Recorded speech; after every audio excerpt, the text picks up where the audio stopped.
training fields and facilities, Destination Sport Miami will set South Florida apart as the destination of choice for elite athletic training and development and for its dedication to youth programs and sports on all levels.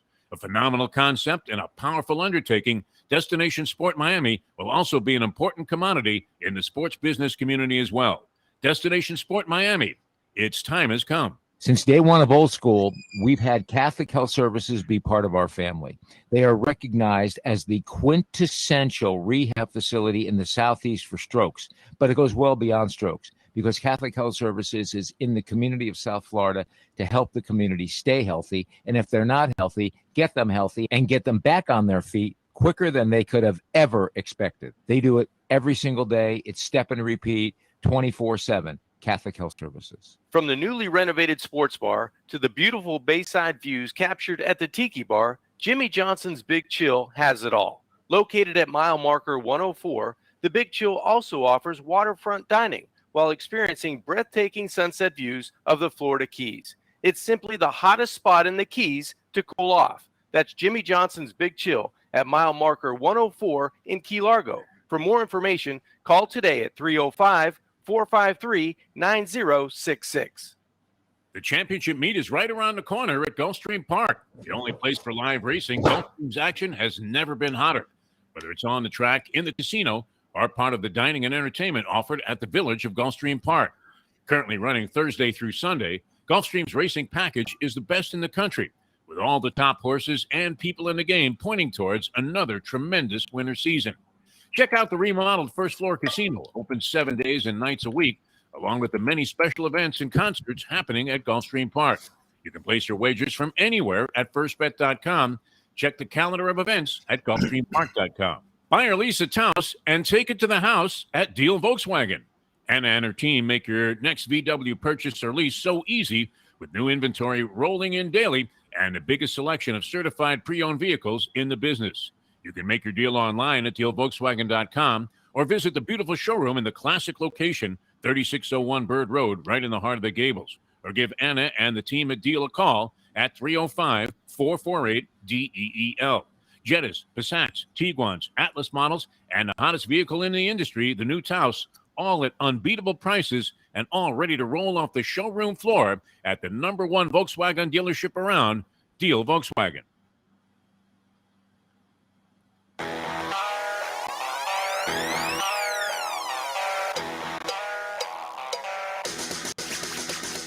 John Gruden. It did appear, and I mentioned this on social media, Lubie, that he was having his emails ghostwritten by John Rocker, didn't it? Very parallel line of thinking, huh? Gays, no good. Black people, no good. Women, no good. It was ugly, right? I don't know.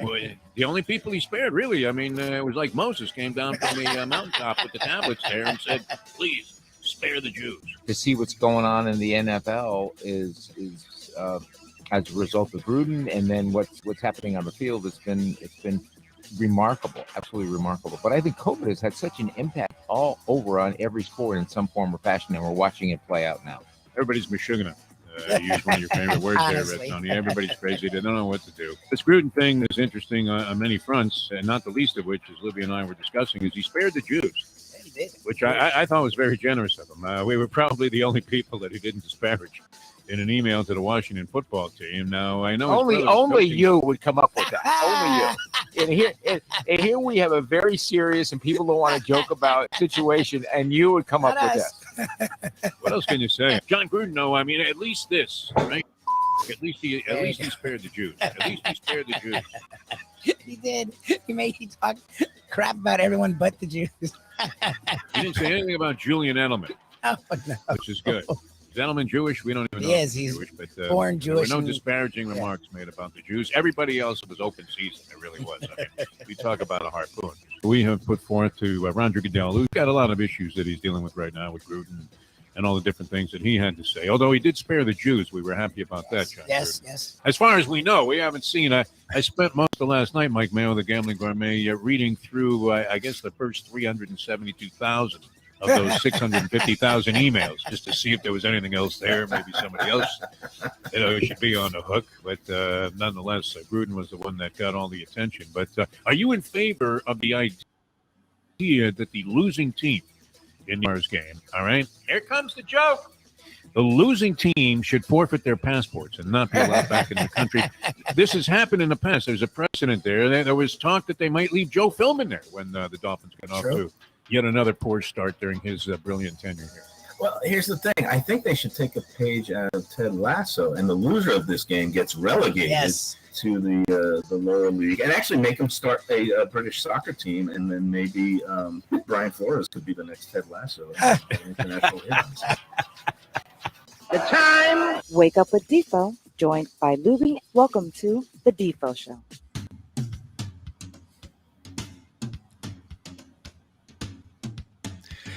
Well, it's certainly very encouraging. We made it to day number 2, and we made some changes here as our location has changed. We don't have that beautiful South Florida background behind us here as we begin the program on Ion Channel. Jeff Deforrest, Michael Lubitz, the Defo Show with Mike Lubitz on Ion Channel. We do appreciate all the people that found us yesterday. Somehow they found us all over the place. So, Lubie, how are you this morning? Are you feeling good about what happened yesterday here on the program?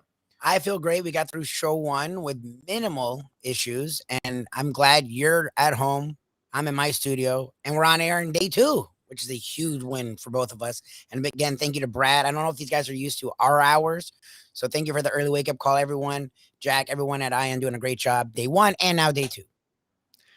Jack was probably pacing the floor, wondering if we were going to show up for the second day of this thing. I mean, that's always a curious point whenever you get a new job. Anyway, we have a lot of things on tap. We're with you 7 to 9 on Ion Channel, and you can punch on if you want to see the video on the show, if you're just catching the audio portion, and you want to catch us on video, see how ugly we really are. You can go to ionchannel.com and just click on the Defo Show. You'll see a mug there of Lubie and me. And you can punch it up, and you can see what we look like as we're doing a show. But I had to start here, and I didn't really get into this yesterday because I was out of town, and it was kind of a little bit of a cluster bleep yesterday. I guess we could say clusterfuck, but we don't want to wake up with a lot of profanity here on the program. Yeah, just Shirley was like, oh, my God. Shirley was listening to some stuff. She's like, you cursed. I'm like, yes. Well, you have that liberty, but, in the editorial portion of my brain here, constantly monitoring what we're doing on the air, and for years, and I grew up in Brooklyn, New York, and I was talking about this with the Gambling Gourmet, Mike Mayo.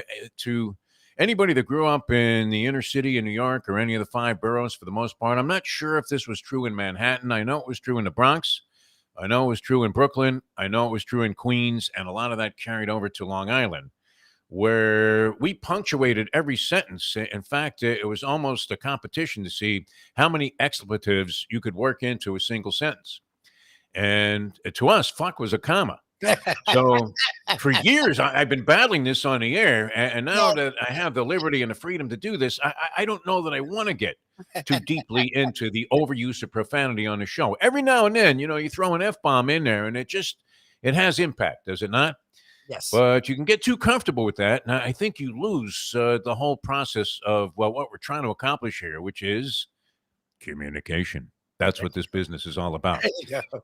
And then you always had the thing about, there were little kids listening in the car, right? And I get this a lot. Actually, one of our good friends, the great musician, Albert Castiglia, was telling me that the way that he knew me was that his dad was always listening to my radio shows, usually in Morning Drive. I was there with the first team for many years with Joe Rose and Steve Goldie Goldstein, now calling a very good Panther hockey team here in South Florida.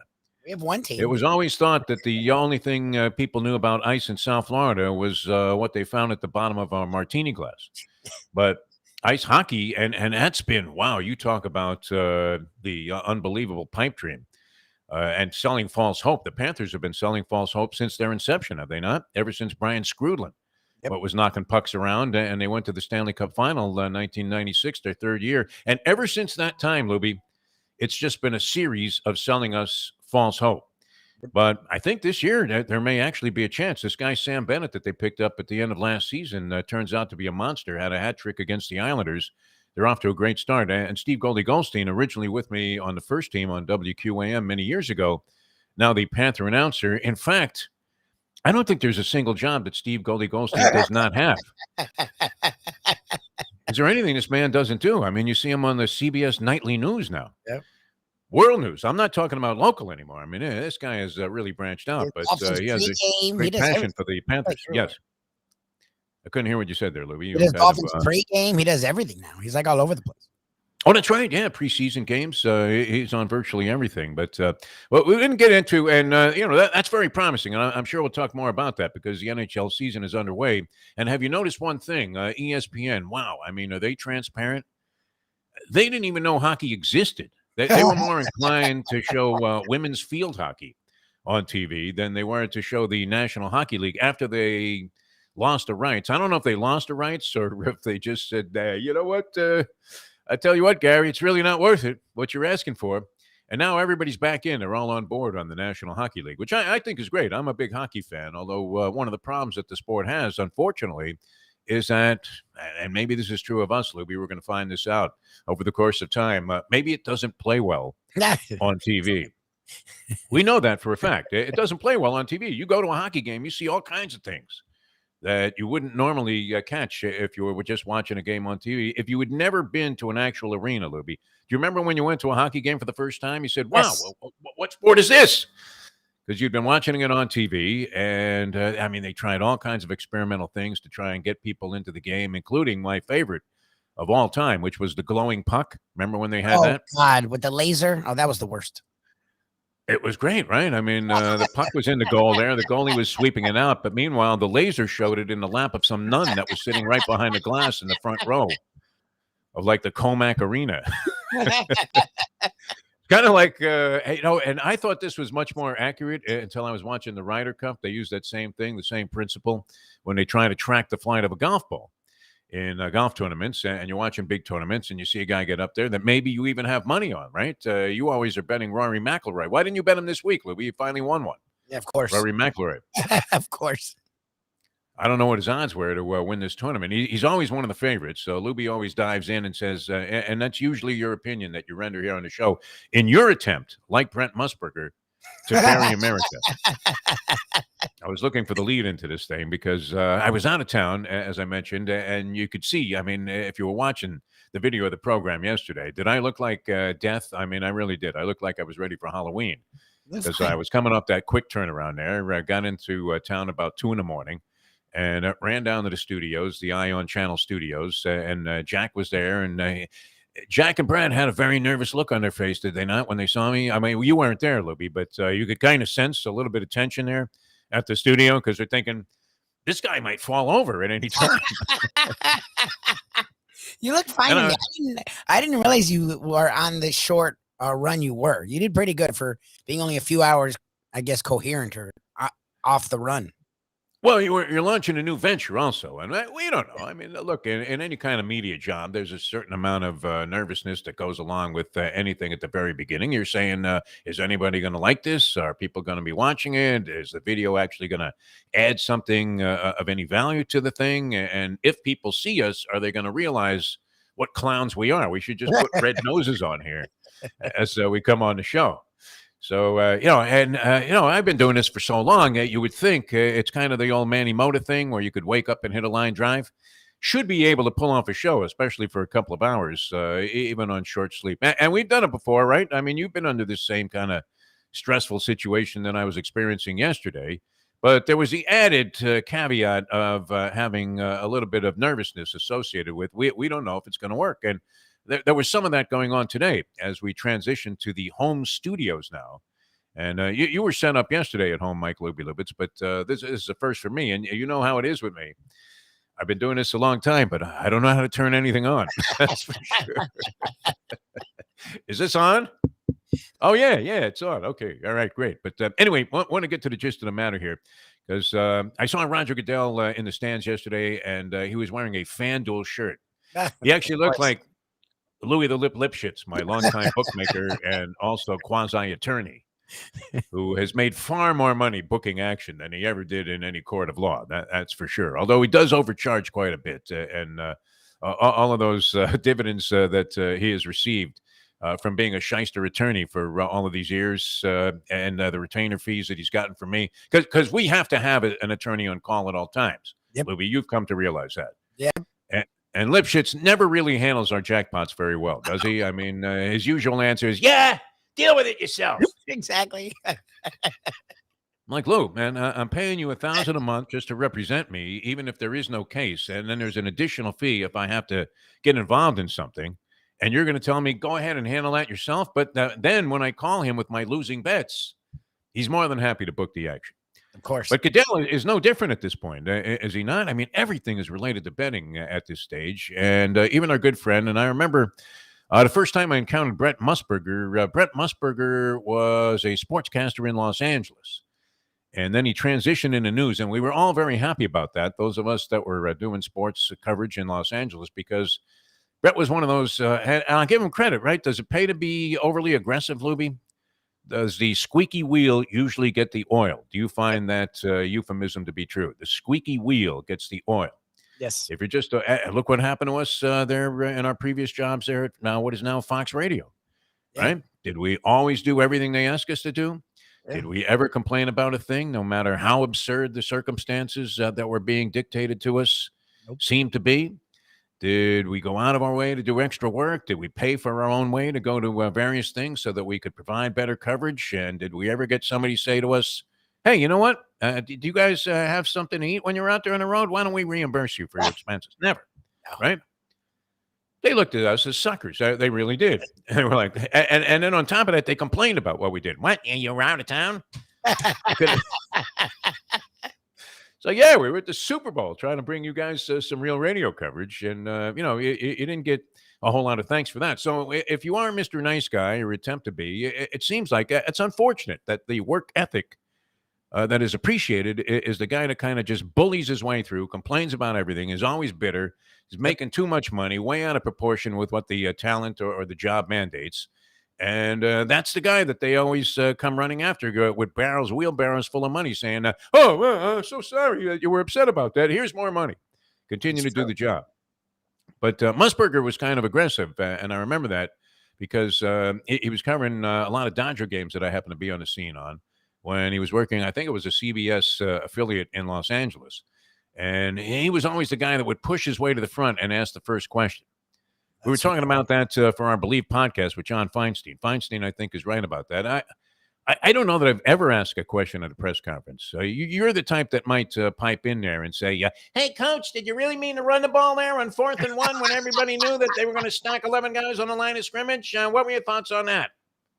I like asking questions, but I hate the one that we have a few down here because we're out of South Florida, and they always ask you joke about the first question, and it's like, come on, guys. Yeah. First question is usually pretty dumb, right? Yeah. It's like, how did you feel about losing today, Coach? How do you feel? What do you think they feel? Have you thought about submitting your resignation yet, Coach? That should be the first question at every press conference. And that's the way it is today, right? I mean, it's kind of crazy. College football is the worst for that. Whenever a college football coach loses a game, it doesn't matter how successful he is. And I mentioned our conversation on our Believe podcast with John Feinstein, the outstanding author. And wow, what hasn't he written, John Feinstein? It's pretty incredible. And he has literally written more books. Well, that's not even a realistic number. The last book I read was Slugger in Right Field by Roger Maris. You think Maris actually wrote that book? Did he have time while he was hitting 61 home runs there in 1961 to write a fictional book about baseball entitled Slugger in Right Field? No. I would also think that would be hard to find in any library. But I was never, I like to read periodicals. I read magazines. I read articles. I read my beloved New York Post every day. I don't know that I read it cover to cover because of the right-wing stuff that Rupert Murdoch is putting out. Mike Mayo has a theory that Murdoch just doesn't mind losing $20 million a year with a newspaper. I mean, who's buying into the newspaper business today? Nobody. No. Guys that make bird cages. That would be about that. They're not even good for that. There's not even enough paper here, unless, of course, you're looking at the Post Sports section, which, and this is great. They carry, Brent Musburger went on to start the Vegas Sports Information Network. And with gambling being such a huge part, I mean, they intertwined and involved in virtually every aspect of sport today. And I always bring up the example. I almost fell over when I was watching Wimbledon, and up on the DraftKings Tennis Center pops Martina Navratilova, who I have great respect for. I mean, a tremendous player, and she seems to be just a genuinely good person. I love the fact that with her arch rival, Chris Everett, she has a great relationship today, and those two have become famous friends. She has a very good and wry sense of humor. And would you think, Mike Lubitz, if you were going to go to tennis for a commentary about how the game was being played, any kind of technical aspect, with Martina Navratilova, who in some ways, did she revolutionize the women's game? Can we give her credit for that? I mean, she's charging to the net. I don't want to say using guerrilla tactics, but she is white. So, but wasn't she known for like being, because women played a certain kind of tennis and she took it, they call it, she played more like a man, quote unquote, like she was aggressive and an aggressor in an area when women weren't. Came firing to the net, man. Came rolling in there, just putting shots away, and eventually, started to control that series that she had, the rivalry with Chris Everett. I think Chrissy was beating her pretty handily early on, and yet with a much softer game. The old Andrea Jaeger moonball was very popular at that time, where you would hit the ball as high as you could, and it would drop in, and it looked like that old Smith Barney commercial. I say, old chap, we make money the old-fashioned way. We earn it. Remember when they had that commercial with the two guys playing ping pong? Yes. You do. All right. I'm glad. You know what's good about you, Lubie, as a co-host on the show? You will agree with me, even if you have no idea what I'm talking about. Mr. Mama will text me, you have no idea. I'm like, yeah, I do. I'm aware before my time. Anyway, here's Martina trying to figure out. They posed a question to her, and this is what really just hit me real hard, that gambling has infused its way too deeply into sports commentary, where, I mean, and this was a taboo subject, right? Remember Jimmy the Greek? They used to put a blindfold and a gag on Phyllis George as she was sitting there, and the Greek would go, you know what? I really like Buffalo's chances today. They're getting 3.5. It's like, what? Getting 3.5? What are you talking about, Greek? It was taboo. And then they would immediately cut to black or a commercial. Okay, that's it, Jimmy. Now, here's Martina, and they're asking Martina Navratilova, well, in the second game of the second set of this obscure doubles match involving two guys from Yugoslavia, who do you think is going to break serve first? The odds on that are -110 if you're going with so-and-so and so-and-so. And I'm thinking, holy Shlomo Glickstein, what are these people doing? The sporting world has changed and is going in a direction that we would normally be very much in favor of. And this is the good thing. And I'm wondering if this is some kind of tip to a Russian gambling syndicate, that the VSIN top play of the day is written by this guy, Greg Peterson, who was very eloquent in his explanations of what goes on. He's been handicapping baseball for the Brent Musburger organization, Vegas Sports Information Network. His play yesterday, and he has there's a picture of, is it Jose Urquidy? Okay. Is that how you pronounce the guy's name? Urquidy? No clue. I've never heard of that human. Okay, Boston pitcher, Jose, it's Urquidy, not exactly Ron Guidry, but Urquidy. I'm going to go with that, Jose Urquidy. Okay. And anyway, so he goes on in a very eloquent fashion to point out how this guy is terrible. He's in an awful slump, and that the Houston Astros will dominate this game. Of course. So the play here, and after about 6 paragraphs of pure gambling degenerate eloquence, almost Shakespearean, he says that the play here, the Astros on the money line, -105. After 3 innings, ladies and gentlemen, here at Fenway, Boston 9, Astros nothing. Every time. Buried, literally. Pass the embalming fluid, please. And go ahead and put your cash right there in the till. Just pretty incredible. A lot of things happening, Mike Lubitz. We're going to talk to Jason Cole here in a few minutes on the show. Your man, Jimbo Fisher, is denying that he wants the LSU job. He's saying the same stuff he said at Florida State. The exact, like their Florida State fans are putting it word for word before he eventually left for A&M. How is it possible that Jimbo Fisher could get this many dream jobs when I know he won a national championship at Florida State? Could we say that was with Bobby Bowden's players? No, it was his players, but it was with Jameis Winston, his one great quarterback. After that, whether it be Florida State or A&M, he's been good, but not great. He has the biggest buyout in college football history. Like, it makes no sense for LSU to bring him on, but who knows? Look, Eddie O just won a title and they already got rid of him. That is startling when you really think about it. And it was 2019. Yes, wasn't that long ago. 2019, the guy wins the title. He's got Joe Burrow at quarterback. He loses Burrow, and he loses like 300 players to COVID-19. COVID too. Yeah, exactly. This year, they're not playing great, but they did have a big win. It's odd that it was announced after a win over Florida, a very good team. I mean, a well-respected team in the rankings. And he goes, to the Swamp and wins that game? How many people are successful there? Was that at LSU or was that at Florida? You think it was a home game? Yeah, I think so. All right, very good. But nonetheless, I mean, it beats Florida, a very prominent team and a good, solid program, probably one that's left here in the state that we can have any respect for. Although Florida State won a couple of games, and then what? Lubie, they fell apart again with your man Mike Norvell? No, we played actually well. They had a good second half versus Louisville. They've won 2 in a row. They beat Syracuse, and then they won. They beat North Carolina soundly, a team that Miami struggled against, and they had a bye last week. So right now, Florida State's on a winning streak. All right, so you can't necessarily fire a guy after the bye week. That's particularly embarrassing, right? Oh no, that's when guys get canned in the NFL going into the bye week. Yep. Well, we thought we'd make the change right now so the players could get used to the whole new approach that we're going to have. All right, good luck with that. But nonetheless, it is odd to see his name mentioned there. And the other guy's name who's always mentioned with all of these jobs, Lane Kiffin. Yep. And it struck me, would Adam Gase ever get an offer as a college football coach, or did he do so much damage to his reputation? And I will never forget as we were sitting there in that radio row next to the Denver guys, and I know I bring this up a lot, but it still is something that stands out for me when those guys from Denver radio was like FM 105, and I'm thinking, I don't care what these guys are saying, but how the hell did they get sports talk on FM? that must be great. Great to be with you here. Right? The voice deepens. Everything sounds a lot crisper. I mean, AM radio, while we were doing it, the truth was, Pigeon takes a dump somewhere off the coast of Cape Horn, and you have the local weather people saying, there it is. It's not organized yet, but another hurricane. Looks like it's going to rip apart the entire East Coast. It would just blow AM radio right off the airwaves. So there was always a certain amount of jealousy about the idea. And there are certain places around the country where sports talk was being conducted on FM. And I always thought that was a great concept, would have really embraced that wholeheartedly. I don't know that would work here anymore, Lubie, in South Florida. If an FM station, a prominent FM station like Big 105 decided to go all sports, do you think that would fly?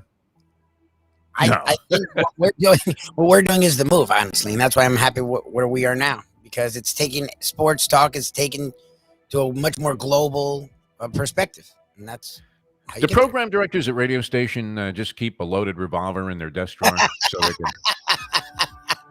play Russian roulette when they make these decisions.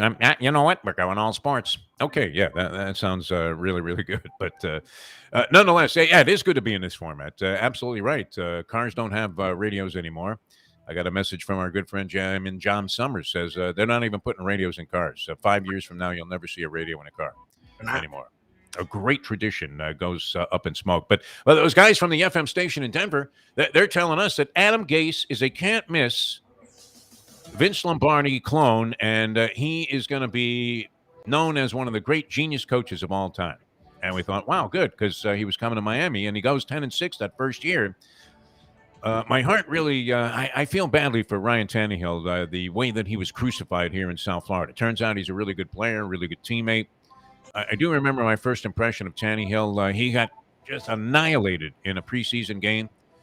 Some guy came in there, some 300-pound defensive lineman that runs a 4.3 40, just put his helmet right in the chest of Ryan Tannehill, crushed him like a grape, just flattened him.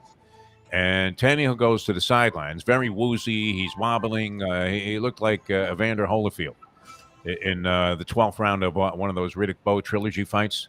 Just staggering back to his stool there in the corner there with his arms in the air going, yeah, I think we did it. Da-da-da-da-da-da. And Tannehill's on the bench there, and I thought, wow, this kid just got creamed. And he had a big smile on his face. And I thought, if he could take a hit like that and feel good about it, this guy has a pretty good feel for the game. At least, he might be able to make this transition from and it was very questionable whether he was going to be a decent pro quarterback, to being a solid pro player. And maybe in South Florida, we finally had the answer. Will we ever have a franchise quarterback in our lifetime again?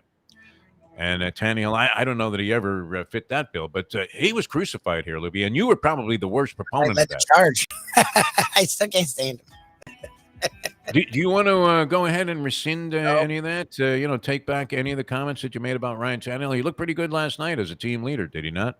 He's fine. He's a good dude, and he was always tough as nails. But I think Derrick Henry had 3 touchdowns, 1 for 76 yards. I think Tannehill's great if his defense helps him out, has a great offensive line, has good receivers, and has a good running back. Okay, that's good. Yeah, it doesn't hurt to have like Julio Jones as just an afterthought there. Hey, Julio, you want to play? Okay, no problem. They sign him. If your kid is tall, make sure you put a basketball in her hands right now.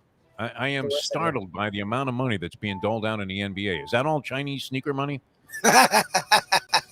No wonder Adam Silver put the kibosh on that Daryl Morey. Hey, Daryl, shut up. I tell you what, we're going to play these games, and you go back to Houston and don't open your mouth again. Daryl Morey was the GM of the Houston Rockets at the time, and he was saying, why are we playing these games in China? I'll tell you why. Fabulous moolah.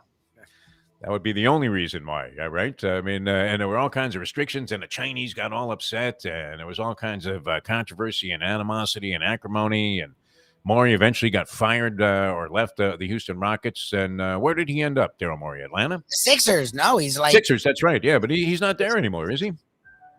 Daryl Morey? One of the higher ups. Like he's above the GM with the Sixers. Oh, okay, because they just named like Elton Brand as the GM of the 76ers. I was reading an article about that while I was, believe it or not, we'll be doing a little research for this morning's show. You do.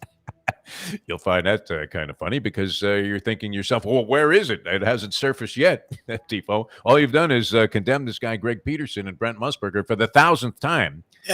But and he may be right about some games. We have to qualify this a little bit because he may be right. It just happens that I was out of town. I didn't read my post for 3 days. And much like I used to say about Kyle Korver, the excellent three-point shooter, been in the NBA for 100 years. I think he broke in with Walt Bellamy.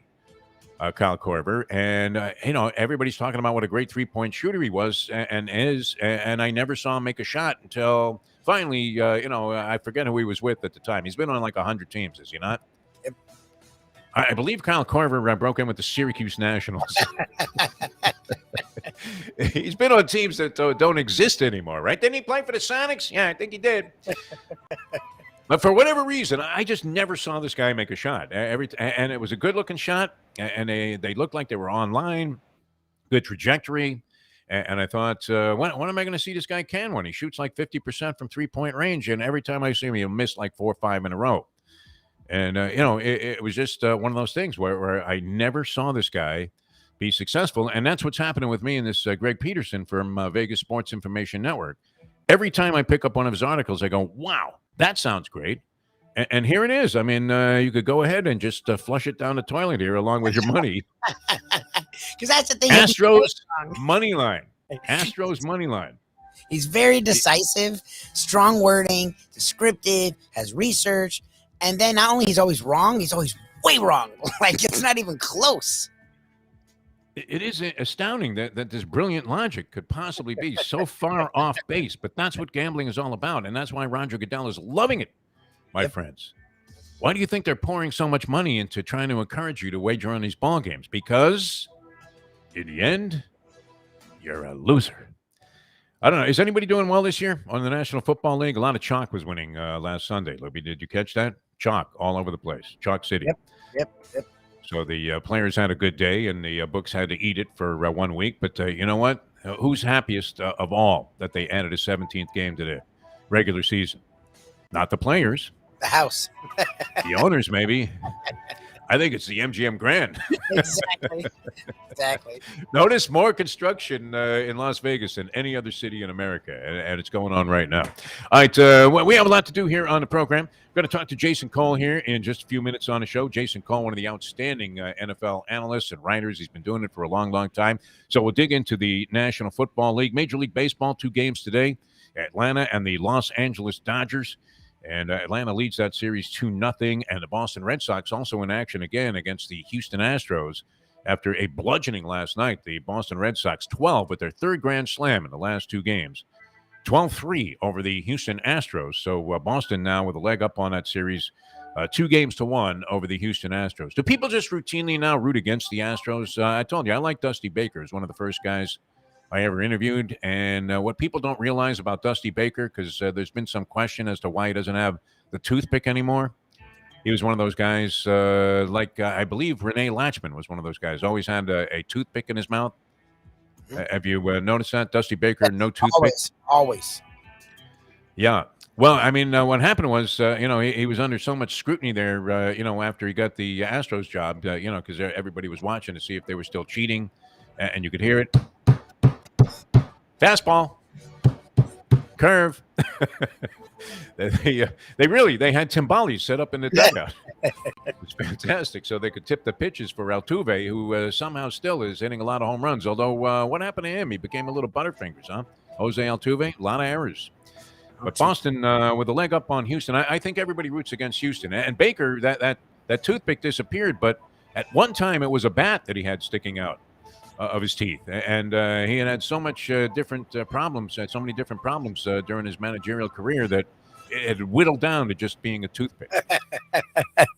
And now he's decided not to go with it at all. But 2-1 the Boston Red Sox, and they'll play Game 4 of that series tonight. Los Angeles and Atlanta in Major League Baseball. The New York Mets, by the way, this was another thing that was really well illustrated in today's New York Post. Can't find anybody that wants to be president of the team. Well, wouldn't that be a very desirable job? You're in New York City. They love baseball. You have a great stadium. You have a tremendously loyal fan base, no matter how fickle the team has been. You have a guy with more money than God. Steve Cohen owns a team, and he's a diehard fan, and his whole determination. I think I really believe him when he says, I'm in it to win it. Do you not find that somewhat of a credible statement that he's trying his best? For sure. How misguided is his franchise, though? And everybody is turning the job down. Even, they can't. Mike Tannenbaum would turn this job down. Just, it's crazy. All of the guys that they've asked to become president or kind of made a little bit of a move towards, Theo Epstein, Billy Beane, and several others of prominence, Dee Podesta. Every one of them said, man, I don't want any part of that. I tell you what, just give me a Mr. Met bobblehead and, forget about it. So they're struggling to find somebody to run that organization, which you'd think would be, pardon the pun, though, Lubie, a home run for somebody to get that job. Anyway, good to be with you here on Ion Channel. We'll talk to Jason Cole in just a few minutes. Brett Tesser, the agent to the stars, a regular part of our repertoire here on the show. And Josh Booty from another one of our affiliates, the Believe Podcast Network. Great, and he should be able to shed a lot of light on what happened with Ed Ogeron at Louisiana State. Of course, Josh Booty is a star at Louisiana State as a quarterback, and he was like Mr. Louisiana as a high school player, decided to play pro baseball, was drafted by the Marlins as a 7th overall pick, ended up winning a World Series championship, Louis, which is no small distinction. But I don't know that he had that much to do with it, Josh Booty. He'd be the first to admit that. Is that not like Chuck Nevitt having 4 rings in the NBA? Pretty much. Yeah. Chuck Nevitt, really gawky-looking 7-footer here that sat on the bench. He was like the 13th man on a 12-man roster with a couple of teams that ended up winning championships. I think, did he win a couple with San Antonio? Sitting on the bench, Chuck Nevitt. Bulls, I think he was also part of that. Actually, he may have been on none of those teams. All right, we're coming back with more in a moment. Jeff Deforrest, Mike Lubitz here on the Ion Channel. Thank you, Jack, for sticking with us. And, of course, Brad, that was interesting. I turned on the equipment here, not knowing if it was even going to fire up at the home studio. And I'm talking to Lubie, and then a third voice pipes in, and I'm going, wow, that's dedication. Brad, one of the engineers at Ion Channel, very much on board with what we're doing here. Let me tell you before we get into it with Jason Cole about what's happening with Destination Sport Miami. They're our title sponsor here on the program. And, wow, doing some really good things. Great people associated with it. We had the kickoff luncheon there, and all of the politicians were on hand, and they brought some of their sports representatives out there, and they have so many good people guiding their programs. Randy Moss, I think, is going to become a good friend of the show here and be a participant with us here on Ion Channel. Randy Moss is running their football activities. Glenn Rice, G Money, in basketball. Brian Trottier running their hockey programs. Jill Ellis, renowned soccer coach of the women's national team here in the United States, is running the soccer programs. And we're talking about professional youth programs, intermediate, all kinds of great things going on. Check it out. They have a website, Destination Sport Miami, and you will see all of the fine things they're doing. We're talking about, maybe a couple of years away from completing this project, but it is some project. Are they aware of what the construction speed and delivery is here in South Florida and all of the different problems that you incur? Yes, very much so. That's the thing. What do you think? 2 years? Let's hope it's not 20, but I know they're very enterprising and they have a lot of good people behind them. Going to be the largest indoor sports multifaceted facility with, it's incredible. It's staggering. Check out what they're doing at Destination Sport Miami, and this will be the ultimate training site. It's going to be good for South Florida business as well. Going to bring a lot of people here and make a lot of people happy. So look for it on the website, Destination Sport Miami, and you'll see the fantastic things that these guys have on tap. Jason Cole coming up next here on the show on Ion Channel. I'm Jeff Deforrest. He's Mike Lubitz. Back in a moment. Now that. The time. It's 7:41. Destination Sport Miami is here to revolutionize the sports landscape in South Florida. The largest indoor multifaceted sports complex in North America is on the way, with distinguished leaders of its various sports programs and unparalleled access to the finest indoor training fields and facilities. Destination Sport Miami will set South Florida apart as the destination of choice for elite athletic training and development, and for its dedication to youth programs and sports on all levels. A phenomenal concept and a powerful undertaking, Destination Sport Miami will also be an important commodity in the sports business community as well. Destination Sport Miami, its time has come. It's the gambling gourmet for Cafe Seville in Fort Lauderdale. It's one of my favorite places. It is old school joint that's serving Spanish and classic continental cuisine in a cozy, friendly setting. It's at 2768 East Oakland Park Boulevard. They're open every day except Sunday for dinner, starting at 5 p.m. You go in there, you see Joey and his better half, Sally. They are given the greatest in service. And the food, oh my gosh, it's paella, shrimp with garlic sauce, stuffed veal chop. They serve this great, fantastic, warm sourdough bread. Go to Cafe Seville in Fort Lauderdale and tell them that the Gambling Gourmet sent you. Hey, folks, Tony Segreto here. What if I told you you could go to a great restaurant, feel completely safe because their COVID protocol is unmatched, have an amazing meal, have a great time. When the bill comes, you won't get sticker shock. You're going to say, that's too good to be true. No, it's not, because I'm talking about Texas Roadhouse. Great family atmosphere, great atmosphere for a couple, great atmosphere if you just want to go by yourself and watch a game and have the coldest beer in town. And while you're doing that, have the best bread in town. All at Texas Roadhouse. Everything you get there is fresh every day and made sure it's served at your table, hot and ready to go. And the best part is you don't get sticker shock because the prices are amazing. Texas Roadhouse. Buy or lease a house and take it to the house at Deal Volkswagen.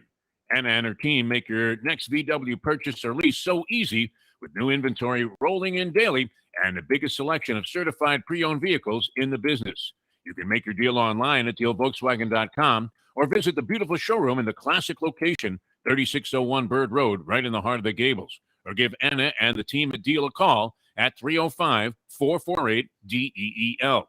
Jettas, Passats, Tiguans, Atlas models, and the hottest vehicle in the industry, the new Taos, all at unbeatable prices and all ready to roll off the showroom floor at the #1 Volkswagen dealership around, Deal Volkswagen. Since day one of Old School, we've had Catholic Health Services be part of our family.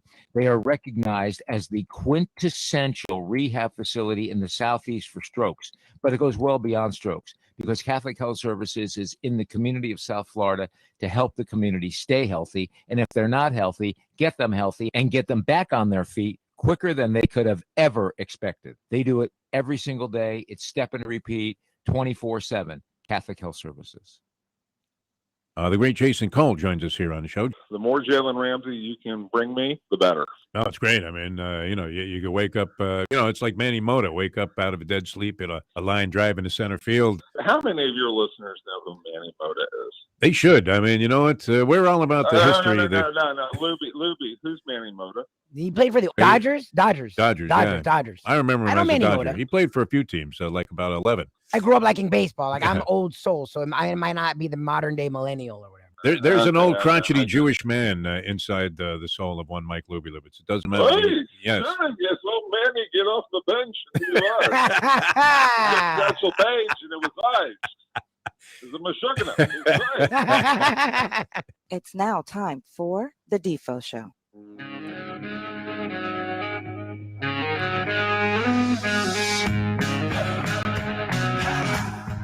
Welcome back to the show. Morning once again, everybody. Great to have you with us. Ion Channel. You can find a video for the show, ionchannel.com. And, of course, great to have you on our radio streaming networks as well. Our thanks to Doug from Ion Channel. And, of course, Big Jack stuck with us for a second day, which is always good. Always good to make it to the second day of any new enterprise. This guy's been with us for a long time, no matter where we happen to be hanging our hats, and always does a great job. One of the most respected, if not the most respected, NFL writers and analysts anywhere in the country.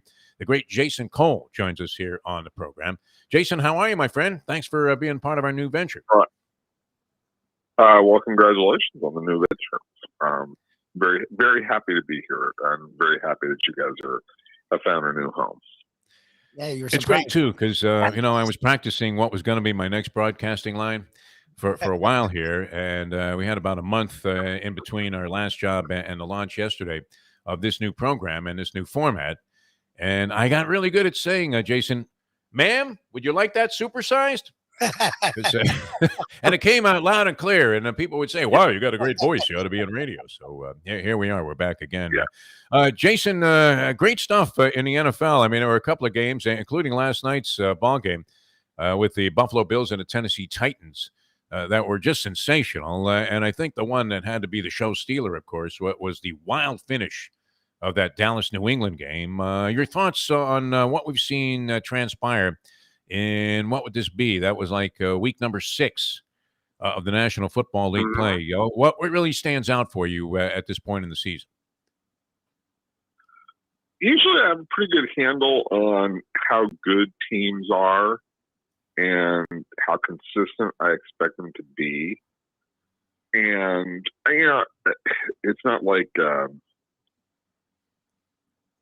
it's not as if I have any desire to bet on games, because I don't. I leave that to you. And you have more than enough. And Roger. Roger was wearing a DraftKings shirt last night under his suit. Yeah, exactly. I would say this.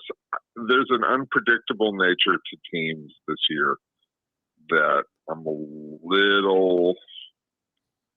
it makes me unsure of outcomes of games and have a consistent feel. I mean, you have a general feeling on how some games are going to go and what to expect out of them. This season, I get a feeling, and it's not, I haven't put any math to it or any analysis to it, but games have not gone exactly the way I expected. Like last night was not a way that I expected that game to go. And I know Tennessee's good. I didn't expect them to do what they did last night. I expected Dallas to handle New England a little more easily. I expect New England to be winning more than they have already. You can go on down the line. So this year seems to be much more inconsistent, I guess is what I would say. With one exception, Arizona, obviously, best team in the league. And they're playing better than I expected. I would say that. Coming to you here on Ion Channel, ionchannel.com/the-Defo-show. We're talking with Jason Cole. Follow him up on Twitter at JasonCole62. All right, we'll go to it right here in South Florida. Cole, man, the Dolphins had high hopes, maybe not playoffs, but, 8 to 10 wins. It's third year of the quote-unquote rebuild. Brian Flores regime. Chris Greer has gotten a lot of steam or fire lately. We're now hearing Brian Flores' name. What are you doing with the Dolphins? Where do you think they are in this quote-unquote rebuild? And do you think both the GM and coach should be getting some guff from fans and media as well? Well, I mean, the biggest problem is, what is Tua? And you don't have an answer to that yet. And, partly because he hasn't been on the field, right? Or mostly because he hasn't been on the field this season. So we're expecting to see a progression, I don't think I think we've seen some moments that are there's some promise there, right? But only in a couple of games because he's only been on the field a couple of games, and that's unfair. But the other side of that is you took a guy with an injury history in college, and now that injury history is playing out, right? Yep. At the pro level. So, did you make a gigantic mistake? And are you responsible for that, or was everybody on page with taking Tua, and this is just the bad luck that you've occurred? I would say this: where are some of these other draft picks, and where are some of the other impact guys that you're hoping for? Is Waddle close to being that kind of player? I mean, certainly Jamar Chase has been a stud so far. Waddle has been just okay, right? You see glimpses. Or Austin Jackson. Where's Austin Jackson these days? There are some questions that Chris Greer has to address here as to why these players are not turning out exactly the way that you expected and have not had as big an impact. I still believe a lot in Brian Flores. I think he's the right guy. I think he has the right temperament to be a head coach. But, obviously this season has not gone the way anybody expected so far. And losing to Jacksonville in that fashion, it just is a kick in the teeth. The Dolphins seem to be using their draft capital in the same fashion that I used my bankroll at Keeneland this past weekend. Where it's really not paying too many dividends, and it's dwindling quickly. Which explains the fries. You don't find this somewhat of a shocker, though? I mean, it did seem like they were an ascending team. They won the 5 games when it looked like they were horrible. They'd stripped the team down. They had Chris Greer literally picking up guys, and we've talked about this before. They were picking up guys at gas stations, and they were starting that week for the Miami Dolphins when they stripped the team down. And we've heard this formula many, many times, Jason Cole, in the past, where they say, well, it's going to be really bad for a couple of years, and then year number 3 is when it's going to hit. And unfortunately, it's hit the Dolphins like a haymaker, as they've now lost 5 in a row after what most people thought was a very promising start there, beating the New England Patriots on the road. Well, again, I mean, the quarterback's hurt, right? And so, in the backup quarterback is just okay. So that's part of their problem. And the one where you say, okay, Chris Greer, you don't have the quarterback.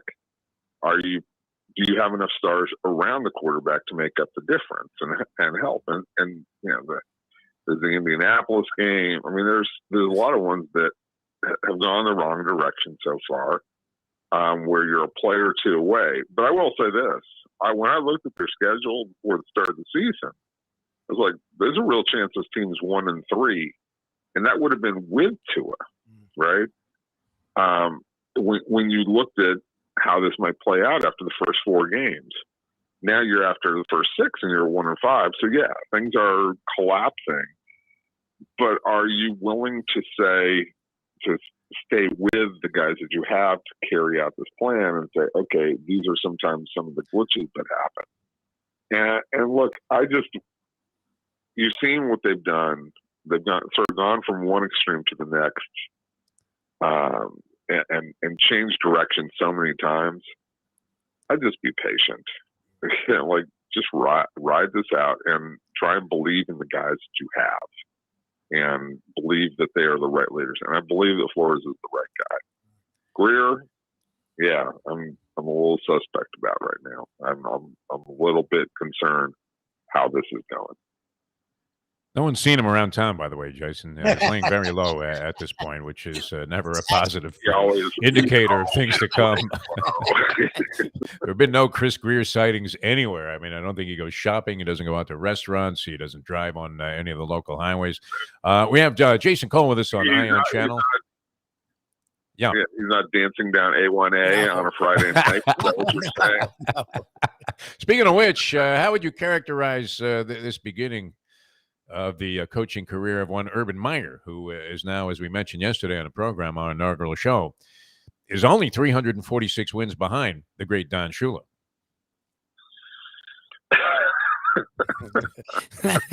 I don't know if he's going to get there anytime soon, but he might have another nervous breakdown. It seemed like he was on the verge of one and looking for a way to fake his way out of the job. But I mean, as my friend Evan said, don't mention my name. He always tells me, but he said nobody knows how to grind out a victory like Urban Meyer.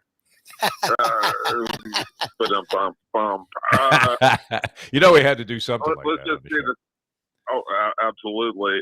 You've been using that one for a while. I would say no one is a bigger fan of John Gruden than Urban Meyer. Let's just put that. It's always the way. Yeah, right. Like, John Gruden did the hold my beer routine on this one. Look, I don't think I've never thought that Urban Meyer was suited for the NFL and the mentality of the NFL. So, yeah, he picked up a win against the Dolphins. Caught a team, got a little bit lucky, all those things. Made a couple of the right decisions. I don't think he's on his way to anything great.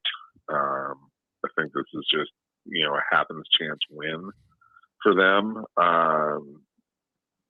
So I think he's still a guy who is better off coaching kids, teenagers to early 20-somethings than he is coaching men at the NFL level. I think he's better suited for go out and recruit great talent, assemble teams that can just roll out on the field on a Saturday and win. And then, okay, I've got to gear up for 3 or 4 big games a year. That kind of guy, as opposed to a guy who, you got to coach every single week. You have to be tactically ready every single week. And I think that it's like the comment he made against Denver when he was talking to Vic Fangio. He says, this is like coaching against Alabama every week. Well, no kidding. Yes, you actually have to coach in this league. That's what's required. So I don't think that he's, I don't think he's suited for this game. That doesn't make him a bad coach. It makes him a different coach from the mentality that you have to have in the NFL. So I don't expect this to last very long. And here, the other bottom line is, why didn't you get on the plane, after the Cincinnati game? I mean, the whole grind thing on a Saturday night is kind of silly. The bigger problem I have is, and Tony Dungy made this remark, which affirmed the position. He was in agreement with what I'm saying is, like, when you're the leader of a group, and after things are bad, you're supposed to suffer together with those people, not say, hey guys, I'll see you in a couple of days. Enjoy the flight home, right? No, you go with the team. And to me, that's a bigger problem than the sort of silliness that he got involved in on a Saturday night. It really, it's that is an issue between him and his wife. The issue of not getting on a plane is the issue between him and the team. Jason Cole with us here on Ion Channel. I'm very happy to have him with us. Hopefully, be a frequent contributor to our new venture here on the show. All right, one final thing, Jason. And you mentioned the Arizona Cardinals. They probably should be garnering even more attention. Most of the, speaking of gambling, almost every gambling pundit thought that they were going to lose to the Cleveland Browns. And I saw that almost as a universal theory that, this is the week. There won't be an undefeated team in the National Football League. Even America was ready to pop a champagne cork. But Cliff Kingsbury was kind of mocked. I mean, that seemed to be a suspect hiring. There was a lot of debate about whether or not he could be a pro coach, much like the case with any guy coming out of college. Can he make it and make the transformation into coaching men instead of being able to get a bunch of hotshot recruits and beat a few cupcake teams while maybe having the occasional competitive win. And even Murray, when he was drafted, people thought they might have been better off drafting Skylo Low. People thought he was too small and didn't know if his game would translate into the professional ranks. But they have been sensational. And even though they were coming on last year, you would have to say, I mean, I hate to characterize it as a surprise team, but the fact that they've been able to sustain this through 6 weeks certainly has been probably the most impressive thing that's happened in the NFL. Yeah, I would. Look, they're loaded right now, and they're healthy. Right? There's two key things in the NFL, and that is having a lot of talent at critical positions, and they do. You know, the quarterback is obviously, you know, excellent, especially given his size, and they surrounded him with really good parts. You know, especially wide receiver. You know, going out and getting Hopkins, having Fitzgerald, some of the other guys that they have, Green, who's, you know, not been great, but, you know, certainly when you're talking about the role that he's playing, he's excellent. They upgraded at running back just enough in terms of a power runner and James Conner. He's a really good fit for the sort of wide open nature that they want to play. He gives them enough juice there. And defensively, you know, getting J.J. Watt, getting a lot out of Chandler Jones. They really are quick on defense, right? The one thing, though, that they're lucky right now in that they're not hurt. Okay, this game is all about attrition. Yep. And so far, they're the healthiest team in the league. Yep. That's number one. Number two, and they really did a nice job. I can't remember who they played. I think it was 2 weeks ago or 3 weeks ago, where they piled up 200 yards. Most of it came in the second half because they had a big lead. And the one thing I always worry about with wide open teams is, can you play, you know, can you have a 5-minute offense where you're just taking time off the clock because you power run? And you remember back to the old, you know, Dolphin days, the end of the days with Marino and Shula, they always played wide open, but they couldn't finish games. They couldn't run out the clock for 5 or 6 minutes on a regular basis. Arizona this year has done that in a couple of games, and in a couple of games that have been close. And if that's consistent, then you're talking about a real contender. If it's not, and it's just sort of like, okay, they happen to have been, you know, healthy so far, everything seems to be clicking, they're getting big leads on people, then you worry about whether that's going to hold up over the long term. But so far, like, you tip your cap and going, everything's falling into place for that team. Mostly, the number one thing is they're healthy. And when you have a team that has J.J. Watt on it, based on how he's been the last 4 years, staying healthy is sort of a roll of the dice, to use some gambling parlance. You always manage to work that in on this program, Jason. We appreciate that. I don't know why. I'm shocked as to why would I ever discuss. What I love about you, Defo, is like you're just like, it's like the naughty child who's like, oh, let me just work in a side question about it. Instead of just like, let's just go right over the top. Like, yeah, who's going to cover this week? Yeah, always. What do you think? It's great too. What happened with the total in this game?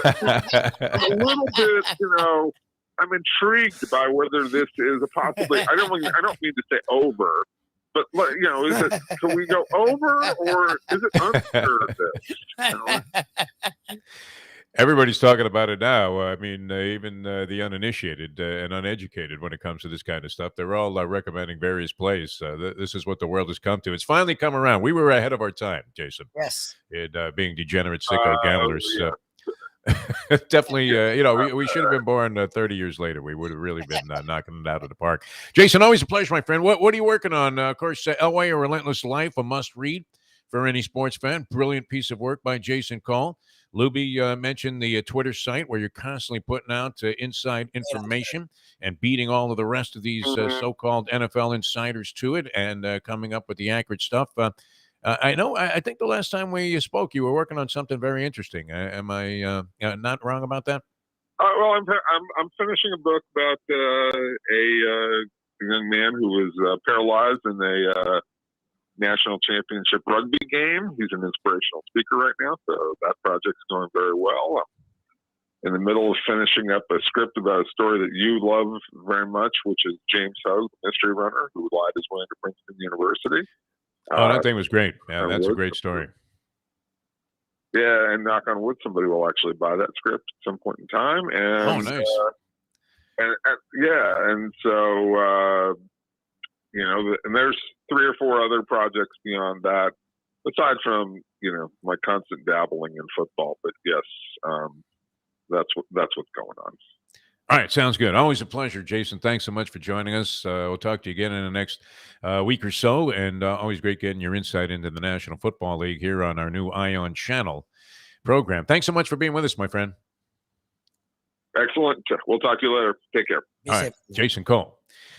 More on the Ion Channel to come. We'll dive further into the National Football League with one of our regulars on our previous programs. This guy's been with us for many, many years, and man, has he risen up the charts there among National Football League agents. The agent to the stars, Brett Tusser, brought to you by Will and Trust attorney and estate planning law firm, Michael D. Wild. They do a great job.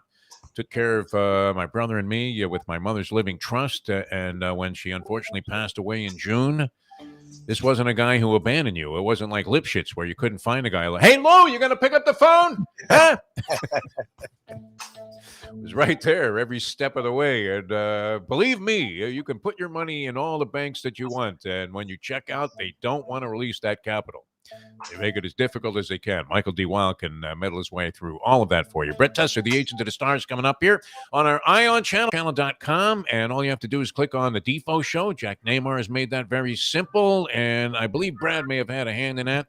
And also Amy, a lot of good people working with us here on our new program. We're very happy about that. We thank them for sticking with us on our second day here on the show. You can also catch a simulcast of what we're doing on 5 Reasons Sports Network. And that is Ethan Skolnick's outfit. He started that thing from scratch. Lubie, look at where he is today, huh? Two great business titans, and Jack and Ethan. Looking forward to have that rub off on us. Right, and catch some original material after hours on the Believe Podcast Network. I'm Jeff Deforrest. He's Mike Lubitz. If you want to catch a great deal on an automobile, Deal Volkswagen is the place to go. Deal Volkswagen, one of a kind. Anna and her team doing a marvelous job there. And I have 2 Deal Volkswagen vehicles, and every time I see the Deal logo on any license plate, I realize I usually honk the horn and stop because I say, hey, you must be a very sharp individual to go and get a car and purchase a car, lease a car at Deal Volkswagen. Right now, certified pre-owns, red hot, Lubie. I mean, there's such great deals. All of the other dealerships are charging what was in the original sticker price almost for pre-owned vehicles. There's such a hot commodity and in such short supply. You get a full complement of all of the great models at Deal Volkswagen. Lots of good cars and even cars that are outside of the Volkswagen line. And the certified pre-owned vehicle showroom, and that's at 3650 Bird Road, Coral Gables, but you don't have to jog down there. Hey, I live in Boca. I live in Chicago. Or wherever you are in the country, they can take care of you at dealvolkswagen.com. Now, I don't know if you're out of state or if you're in Jacksonville, if Anna's going to personally drive the car to your home or wherever it was, whatever destination, location you wanted to bring it to, but she certainly will anywhere in South Florida. So if you're a South Floridian and you're listening or watching the program here on Ion Channel, remind yourself that the best place to get an automobile is Deal Volkswagen, 3601 Bird Road for the new car showroom. They have a great service department as well. The best deal you'll find on a Volkswagen vehicle anywhere in the world is happening right here in South Florida at Deal Volkswagen. Back with more in a moment. Now that. The time. Almost forgot the routine here. It's 8:07. Play the ponies in style at Champions, the outstanding simulcasting room at beautiful Hialeah Park. Yes, the grand old lady of thoroughbred racing has never been more vibrant, and you can wager on the races from the top tracks around the country while enjoying a cocktail at the Brass Rail Bar or any of the fine food served throughout the facility. If poker is your game, you're covered in style, and you can play all your favorite Vegas-style games, including blackjack, craps, and roulette in Hialeah Park's sizzling hot casino. Get a player's card when you walk through the door for all kinds of generous amenities, including our favorite, free play, when you come out to the ultimate casino and entertainment destination, Hialeah Park. Hey, folks, Tony Segreto here. What if I told you you could go to a great restaurant, feel completely safe because their COVID protocol is unmatched, have an amazing meal, have a great time. When the bill comes, you won't get sticker shock. You're going to say, that's too good to be true. No, it's not, because I'm talking about Texas Roadhouse. Great family atmosphere, great atmosphere for a couple, great atmosphere if you just want to go by yourself and watch a game and have the coldest beer in town. And while you're doing that, have the best bread in town. All at Texas Roadhouse. Everything you get there is fresh every day and made sure it's served at your table, hot and ready to go. And the best part is you don't get sticker shock because the prices are amazing. Texas Roadhouse. Hey, it's Mike Mayo for Even Keel Fish Shack, corner of A1A and Commercial Boulevard at Lauderdale by the Sea. It's my favorite place now for great seafood in a casual beachfront setting. They've got happy hour 4 to 7 Monday through Friday. They've got great dishes like grilled oysters and oysters on the half shell, bang bang shrimp, lobster rolls, octopus. They also have burgers and chicken for those who don't like the seafood. They're open 7 days a week for lunch, dinner, and weekend brunch.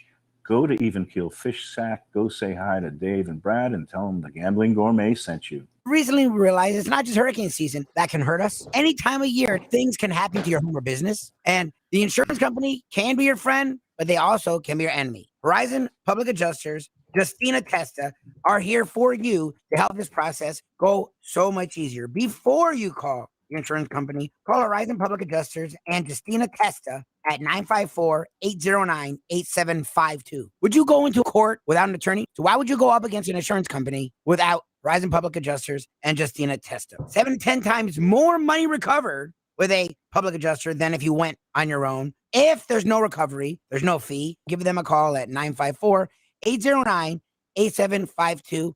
Why go up against insurance companies alone when you can have Horizon Public Adjusters and Justina Testa on your side? Buy or lease a Taos and take it to the house at Deal Volkswagen. Anna and her team make your next VW purchase or lease so easy with new inventory rolling in daily and the biggest selection of certified pre-owned vehicles in the business.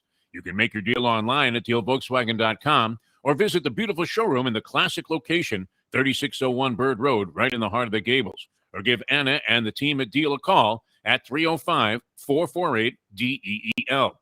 Jettas, Passats, Tiguans, Atlas models, and the hottest vehicle in the industry, the new Taos, all at unbeatable prices and all ready to roll off the showroom floor at the #1 Volkswagen dealership around, Deal Volkswagen. The simple pleasures of this job, the way a stadium sounds when one of my players performs well on the field, the way we are meant to protect them in health and in injury. Less, more attention, caring for them, caring for ourselves in the games too. The agent to the stars, the one and only Brett Tessler.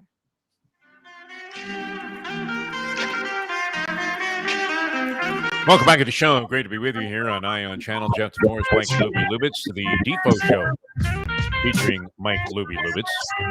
A little bit of weirdness coming through there, Mike Lubitz, but this is always great. And this guy's been with us through a lot of different ventures that I've been involved in. I think it goes back a couple of radio stations back, which is encompassing a long period of time. And I've known this man for his entire career, ever since he represented Trent Gamble, who was a special teams maven for the Miami Dolphins, probably making the league minimum, and was living in a small place and seemed, not necessarily experiencing a lot of stress, but certainly making it big right now. The agent to the stars with how many players in the National Football League? Brett Tessler. By the way, good morning, Brett. Thanks so much for joining us here on the program. Good morning, Defo. Congratulations on our new platform here, and super excited to be with you. Well, it's great to have you with us. How many guys are you representing now in the National Football League? I mean, it's like you right behind, drafting in behind Rosenhaus, no, in terms of numerology. I don't think it's like that. I mean, I think he represents over 100 guys. That's sort of the model they have. They've become a larger agency, and he's got numerous agents under him. I've always done this solo. I always keep it as my company. And so I like to keep my numbers around 12, 15 guys, somewhere in that range. And at this stage, it's usually more about quality over quantity. And I find that allows me to give these guys the most effective representation that I can. Well, you're doing a fine job and certainly having a lot of success, and we're happy to have you with us. Of course, representing Michael D. Wild, the outstanding estate planning law firm, and they do a great job. I've been personally involved with Michael Wild through your recommendation and couldn't be happier about the work that this man does. All right, let's start out on the local scene. Lubie's been one of the biggest campaigners for Tua Tagovailoa, thinking that he will be ultimately the answer for this ball club. But there are a lot more question marks this year surrounding the team than just Tua, who has struggled to get on the field. I'm not sure that I always buy the idea that because a guy had an injury in college that he's necessarily injury prone. One of the concerns was with his kind of smallish size, not exactly the prototype there. Certainly doesn't look like Justin Herbert or one of these strapping quarterbacks that you normally figure are going to have success in the NFL, although that dynamic has changed. But he has been somewhat fragile. as an NFL player. That being said, Tua aside, what's up with this team? How is it that they've regressed to the point of being 1-5, tough schedule possibly notwithstanding? Yeah, I mean, let me ask you this, Steve. Who was the one guy who always told you that Ryan Tannehill could be a good quarterback in this league? That was you, and we thought you were shilling for the team. We thought maybe you represented a couple of Dolphins and you were involved in negotiations. And I know you don't do that. You don't play the game that way, Brett Tesler.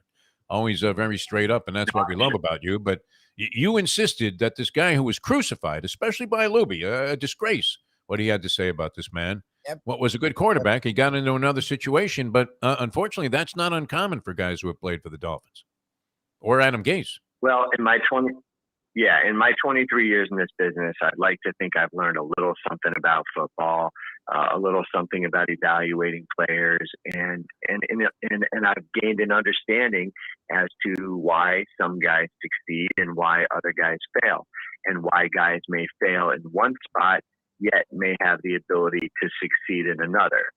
As it relates to Tua, I can't sit here and tell you right now that he's going to go elsewhere or, at another point in his career, maybe down here, going to have the success of Ryan Tannehill, who's become one of the better quarterbacks in the league. But I have to tell you, Deef, I represent more offensive linemen than any other position. I would probably say if there's any position that I specialize in or am an expert in, if you want to say that, it's probably offensive line. And it's been absolutely just mind-boggling to me how bad the Dolphins' offensive line units have been for years. I mean, it's just, I don't know if it's a philosophical thing. I don't know if one team could be that unlucky. I don't know if it's just poor personnel decisions. I don't know. But all I do know is what I'm watching from that unit as a whole is arguably the worst I've ever seen. Oh, and, down here throughout the years, these units have not been good. When's the last time you ever heard anybody refer to the Dolphins offensive line unit as a strength or even capable? And so it's incredibly frustrating for me to watch because everything hinges on the offensive line, and you simply cannot give Tua a fair evaluation until you see this guy getting a reasonable amount of protection. There's no running game here. And that's what makes me crazy to think that my client, Raheem Mostert, was once on this roster and got bounced off after a couple weeks where he really had no shot. And so it's just moves like that leave you scratching your head. And Tua has some weapons in terms of people to go to in the passing game, but it's pretty hard to connect with those guys when you're running for your life the entire time. Now, I still think that Tua delivers an accurate, well-timed ball.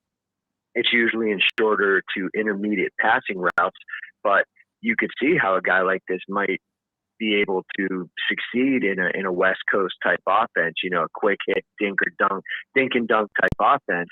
But as far as what the fans down here want to see, what they feel like they need to see in order for this team to have success, clearly it's not happening.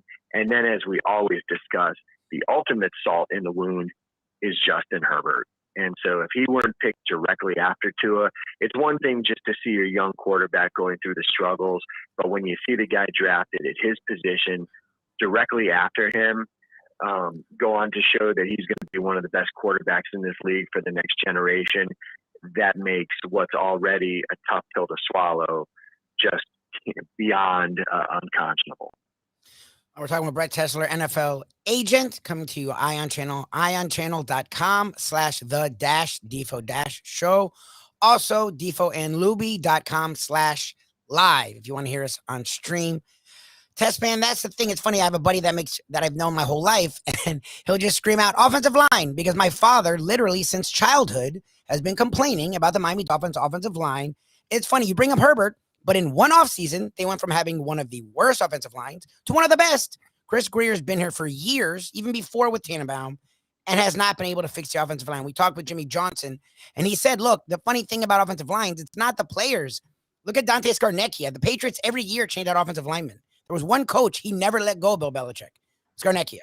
So you coaching all these offensive linemen, do you hear about that? Like, is there anything with the Dolphins offensive line coach? We saw with Forster, He's too busy skiing the slopes in the trailer more than focusing on offensive line play. Like, what are the players you've dealt with? You don't have to name names. Have talked about it here because it feels like it's coaching as much as anything.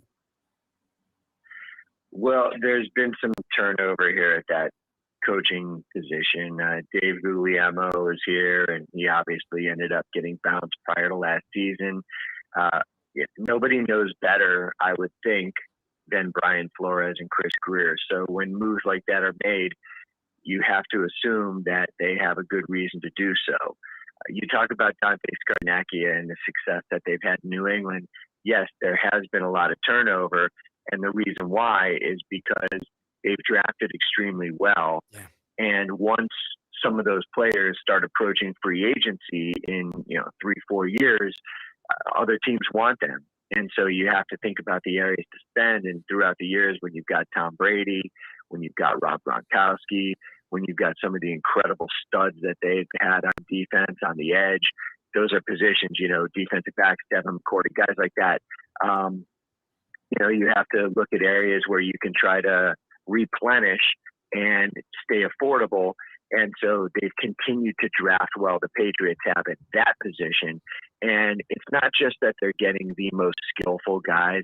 Like when they were winning their first Super Bowls with Matt Light as their starting left tackle, he was just a good, solid player. Nobody would mention him in the same breath as a Joe Thomas, a Trent Williams, those kind of guys. He was just part of a unit where the sum was greater than the parts. You've heard the expression, a chain is only as strong as its weakest link. And no position group in the NFL does that apply to more than offensive line. And then, yes, Dante Scarnecchia employed his scheme and his style of play, and they got the right guys that suited that. And that's why they obviously had a lot of success throughout the years, and why Tom Brady was given the protection that he needed. You even see it in this last week. Our boy Mike Remmers, my client on the Chiefs, they put him in at starting right tackle because he was hurt in the preseason, and they were going with the kid they drafted last year, who was doing an okay job. But then you go ahead and face the Washington football team this last weekend, and Chase Young, and he's the kind of guy that would absolutely murder a kid. And so Remmers went in there, manhandled him, shoved him around, pretty much kept him in check most of the game, and they won. And so that's the difference that experience makes. And when you look at the Dolphins line right now, you see a lot of young, hopefully talented guys. But again, for whatever reason, Lubie, I'm not in that room. I don't represent a player in that unit down here. Just for whatever reason, it's clearly not working. And obviously, some of it has to do with drafting, I'm sure. Did you tell Andy Reid to put down that thing of Chinese food and take a look at what Remmers was doing and try to renegotiate right there after the game, Brent? That would have been a good time. We love Remmers. I mean, he's everybody's favorite guy. He's the ultimate leader, the ultimate warrior. And, you can't put a price on experience as it relates to the offensive line. Guys who are battle tested, even though Remmers has never been an all-pro, never made a Pro Bowl, anything like that, he's clearly regarded around the league by anybody who has half a brain as a guy who can really help a team win, and that's all he's ever done. And, unfairly to him, the only time he's ever really been criticized is when he's been forced to play out of position, like in last year's Super Bowl when they moved him over to left tackle, which, in hindsight was a huge mistake to shuffle the entire line. But when this guy is healthy and allowed to play his position of right tackle, there's really not that many better out there. And, he's the kind of guy that at different times throughout the years tried to get him down here, but for whatever reason, they just weren't interested in him. And, that's been the case with a couple other linemen I represent who throughout the years I've tried to get down here who, again, it didn't happen, and they went on to have a lot of success elsewhere. So hopefully I'll be able to get somebody down here to help them soon. Yeah. I hope so. Yeah. I mean, get a bunch of your guys down here and have them sign them all. And we'll be okay. Brett Chester, the agent of the stars, with us here on Ion Channel in our new venture, and we're very happy to have him with us. IonChannel.com, the Defo Show, if you want to see the video of the program. And also you can catch us later on, 5 Reasons Sports Network. Ethan Skolnick's fine. outlet and Believe Podcast Network original material later on in the day as well. All right, so many interesting things, but I was curious to get your opinion on this because you talk to players a lot more and have a lot more insight into players than we would, more access to players, and been dealing with this for years and years. And you always like this kind of a gutsy move. The Buffalo Bills go for the win last night. Could have tied the game and sent it into overtime. What they have, about 22 seconds left on the clock. They're down by the goal line, knocking on the door. I still, even though he lost this and it cost Nebraska possibly a national championship, have respect. And I wasn't a big fan when he was coaching of Dr. Tom Osborne, but he went for that 2-point conversion in the 84 Orange Bowl game against the Hurricanes and enabled the Canes to win that national championship that year when Kenny Calhoun tipped the ball away. And you would think, wow, I mean, you look at the move after the fact, it's always easy to handicap a race after the race. And you're thinking, wow, what kind of bozo was I to think that this was going to work? But don't players respect, and I would think that this would be common, the idea that even though the Bills fell to 4-2, that their coach, McDermott, was willing to go for it and said, hey, I have the confidence in you guys. Give it a shot. They didn't make it. But nonetheless, you would think that the players would really applaud that and just have a feeling that, all right, we're going to be united around this coach and maybe even perform better the next week, being inspired by the fact that they went for the victory. Yeah, I mean, just major props to Sean McDermott. I mean, it just shows confidence in your team. And a confident coach ends up leading to confident players. And I still believe the Bills are definitely one of the top 2 or 3 teams in this league. They might even be my pick to still win the Super Bowl. When you make a decision like what McDermott made, it's going to do one of 2 things. It's either going to give your team just the ultimate confidence, which is a great thing, or it is really going to piss them off, which is the second best thing. And you could clearly see when this game was over, some of these players on the Bills were still sitting on the bench, minutes after the game was over and people were going into the locker room. These guys were furious.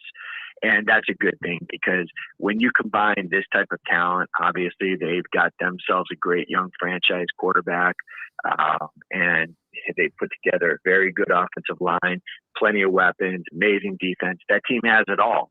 And so this game isn't going to stop them certainly from making the playoffs or possibly going to the Super Bowl.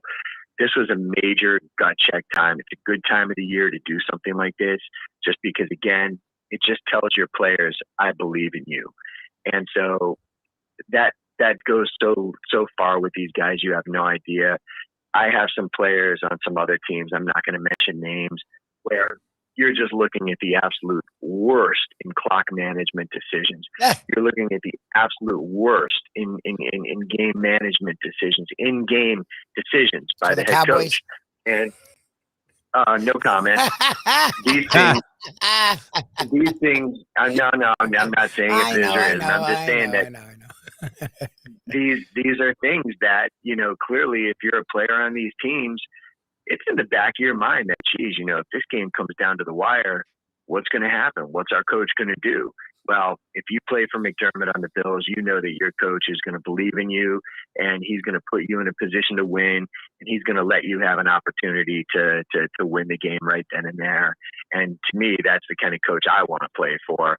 And I can assure you the next time the Bills are in that situation, McDermott's going to do the exact same thing and they're going to end up converting that first down. I mean, that defensive lineman, for what it's worth, had probably the greatest jump and the greatest leverage I've ever seen in my life. That left tackle, left guard, got off the ball a little bit, just a hair too late.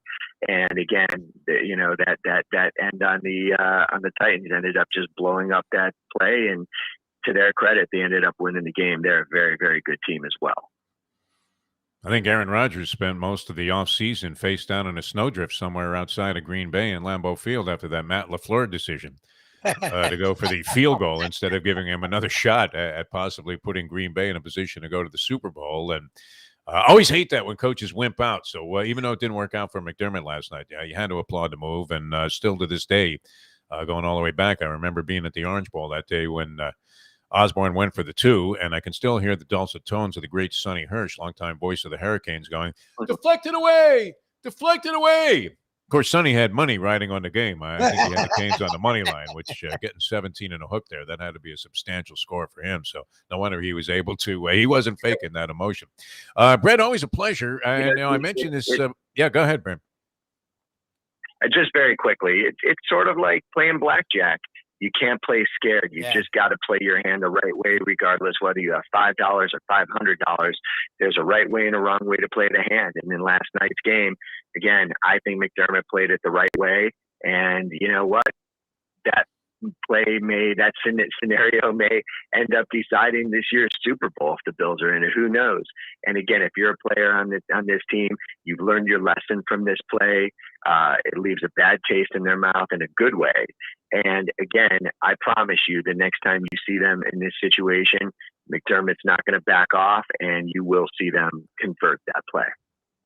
Always hate it, though, when a new guy comes to the final seat and hits 18 against the deuce while you've got all of your money on the table and he's got $5 up there, and your fate is in the hands of fools, as the old King Crimson song goes.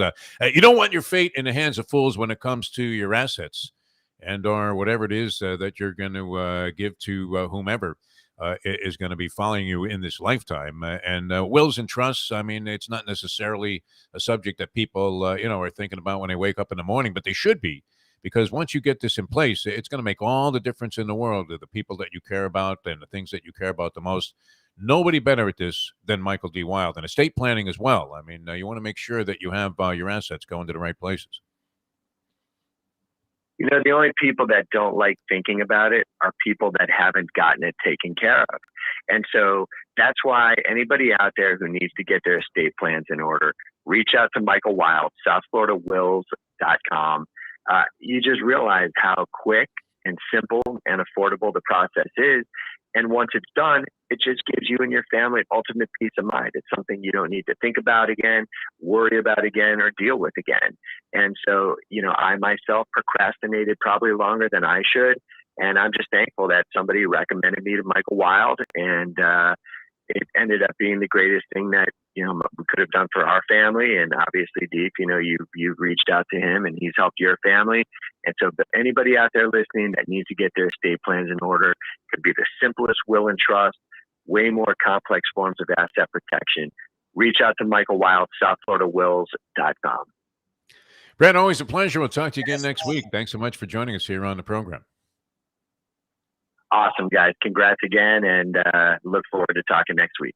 All right, thanks. All right, Brent Tunster, the agent of the stars here on the ION channel, ionchannel.com. You want to see the video, and that'll be up all the time. So even if you missed the show this morning, well, obviously, then you wouldn't be understanding what I'm saying here. But nonetheless, if you want to catch the video of the program, and it's a great system they have, ION Channel, ionchannel.com, the Defo Show, and you get the full-blown episode of this morning's show. We're going to be with you till 9 o'clock today. Josh Booty going to join us. Josh Booty with one of our other affiliates, the Believe Podcast Network, does a tremendous job, concentrates on college football. And you're thinking, Josh Booty, where have I heard that name? That's right. Was a 7th overall pick, a first-round draft pick of the then Florida Marlins. There it is. A long time ago. I guess they drafted him in 96, and then he was on the 97 roster when they went to the World Series. So he was there playing with the boys, Moises Alou and Bobby Bonilla and all of those characters, Gary Sheffield. There's great stories about that time. And we'll talk to Josh Booty, of course, very tied in with the LSU program where he started quarterback. That's coming up next on ION Channel. And before we get to Josh Booty, though, let's tell you about a great place to relax. Man, I could use this. I don't know that there's really tension associated with this because I'm a technical midget. And I think I can use that term here. Yes, it's right. There's a small amount of anxiety that goes along with trying to set up your own stuff here and do your own thing. And, of course, you're hoping that it works out. We don't know how many people found us yesterday.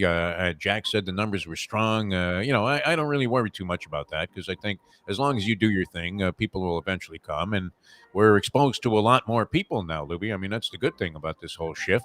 It was kind of limited there when we were coming out of those, tomato cans. As we were delivering our program over AM radio. Now it looks and it sounds better, and And we're thinking the worldwide audience is going to expand exponentially. But anybody in the world, I don't care where you're listening to us. If you're in Cambodia, if you're in Laos, We actually have if you're in Germany. Florence, Italy. Germany checked in right now, so we're going worldwide.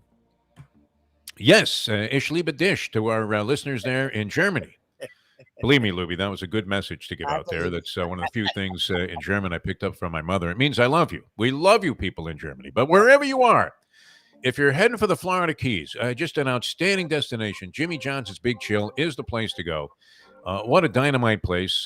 Just as soon as you get out of Florida City there, you're heading south on the overseas highway. You're going to come across on the Gulf side, Jimmy Johnson's Big Chill. Dominic Conjemi is the chef there and general manager of the restaurant. The restaurant's outstanding. I tell you, you can get anything. You chowed down on those pork nachos. Didn't you get a bunch of those? At Jimmy, and we know that Jimmy was a huge fan of nachos. He was always going out for Mexican food with his coaching staff. And, it's another good thing, another good sign when the owner eats at his own restaurant. And they have so many good people associated with Jimmy Johnson's Big Chill. But the Jimmer himself recommends a lot of things there on the menu. And I spoke yesterday about the Italian fisherman pizza. Very unique. I mean, piled to the ceiling with scallops, with shrimp, with lobster. With calamari, just about anything that you could imagine that could come out of the sea, and it's fresh as a daisy. Really great creations. They're put forward by the people on the menu at Jimmy Johnson's Big Chill. Amanda does a great job. The service there is top-notch, and you couldn't find a better location. Looking for a place to relax in the Keys, Jimmy Johnson's Big Chill, mile marker 104, Overseas Highway. There's lodging there, and you want to inquire about that. A really very special, very unique arrangement that they have there with these beautiful townhouses. I think they have 6 or 8 of them, and they're available from time to time, and just absolutely outstanding accommodations. Couldn't be any nicer. If you're looking for a great weekend or just a great place to stop in, maybe you're going to another destination further south in the Keys, Jimmy Johnson's Big Chill, an outstanding spot. Whether it's a weekday afternoon or a weekend evening, you're going to have a great time at Jimmy Johnson's Big Chill, mile marker 104, Overseas Highway in Key Largo. All right, we'll be back with more. Josh Booty going to join us next. We'll zero in on college football in a moment. Now that. The time. Thank you, Johnny. I'm glad he's still with us. It's 8:36. Destination Sport Miami is here to revolutionize the sports landscape in South Florida. The largest indoor multifaceted sports complex in North America is on the way, with distinguished leaders of its various sports programs and unparalleled access to the finest indoor training fields and facilities. Destination Sport Miami will set South Florida apart as the destination of choice for elite athletic training and development, and for its dedication to youth programs and sports on all levels. A phenomenal concept and a powerful undertaking, Destination Sport Miami will also be an important commodity in the sports business community as well. Destination Sport Miami, its time has come. The championship meet is right around the corner at Gulfstream Park. The only place for live racing, Gulfstream's action has never been hotter.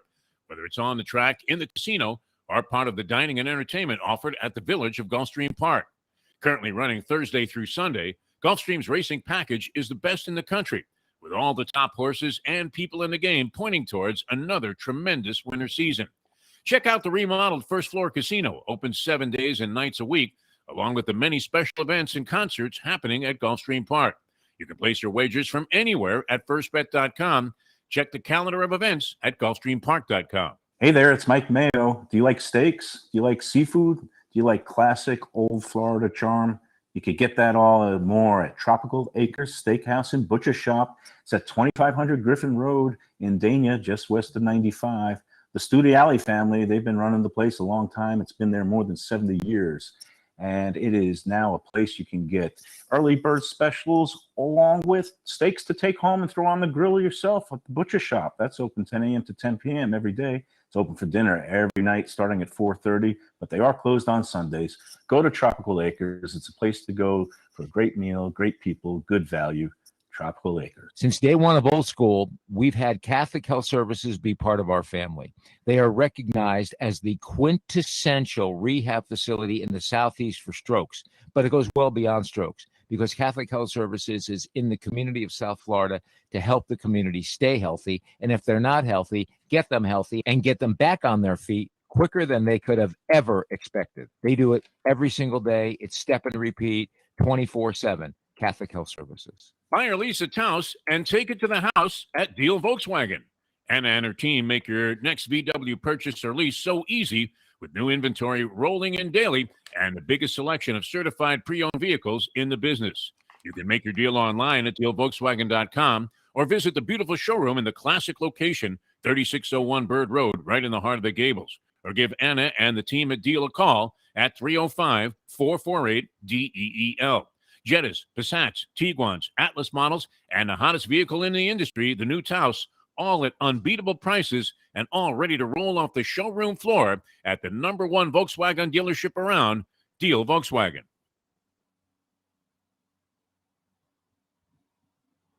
Caring. Women consensus immediately. You don't really care. You didn't really want to do any of this. We now return to the Defo Show.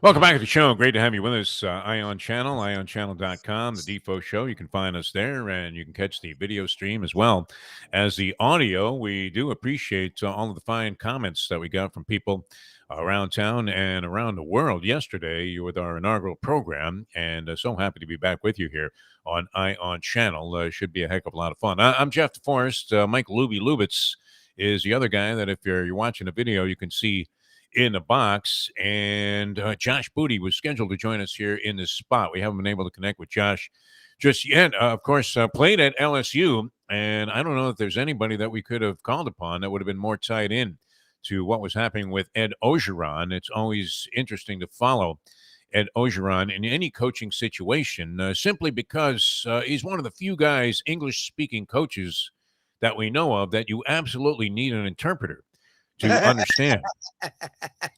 It's great. I mean, it's one thing if you're doing any kind of sports interview and you're talking to like Fernando Valenzuela before he became fluent in English.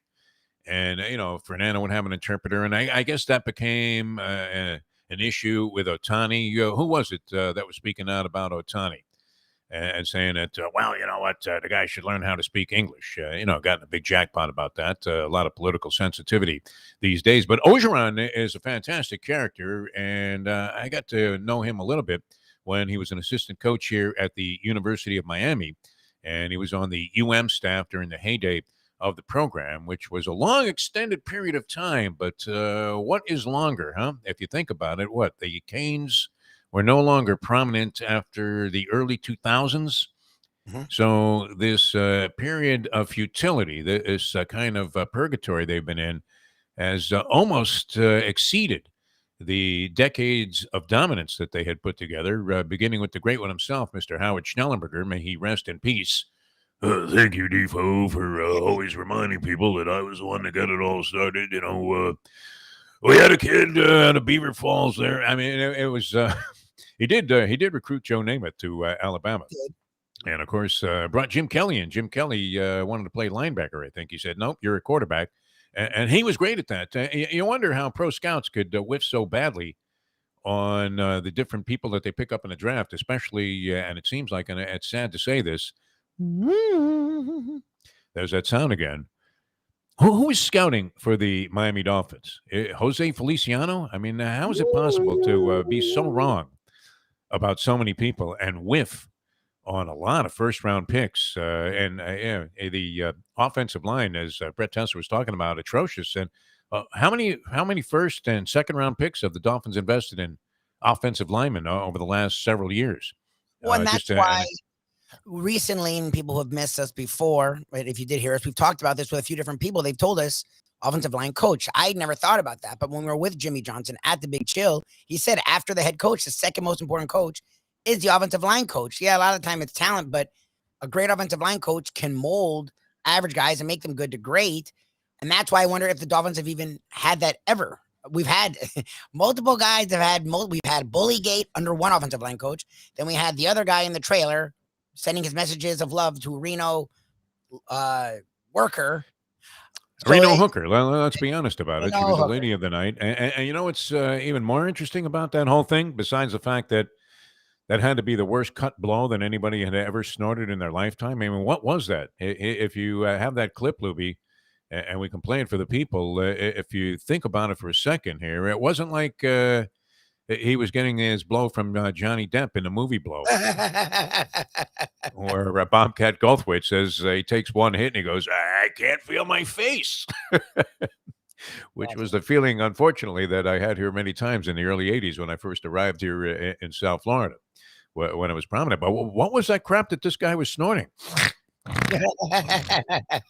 As he's professing unwavering and just unqualified love for this woman, a hooker from Reno. Think about this. I mean, Reno is not even the poor man's Vegas by any stretch of the imagination, Lubie. If you're hitting on a hooker in Reno, well, you are really going bottom of the barrel. If you were talking about hotel chains, I mean, this would be the lowest of the low. I mean, sub Motel 6, although if we could solicit them to become a sponsor, we'd be more than happy to go ahead and amend those comments. But nonetheless, I mean, how bad was this coke that this guy was snorting? And he was coaching our offensive line, and he was inhaling this stuff, just one line after another before he was going to a meeting so he could sit there and tell Adam Gase how to run the show.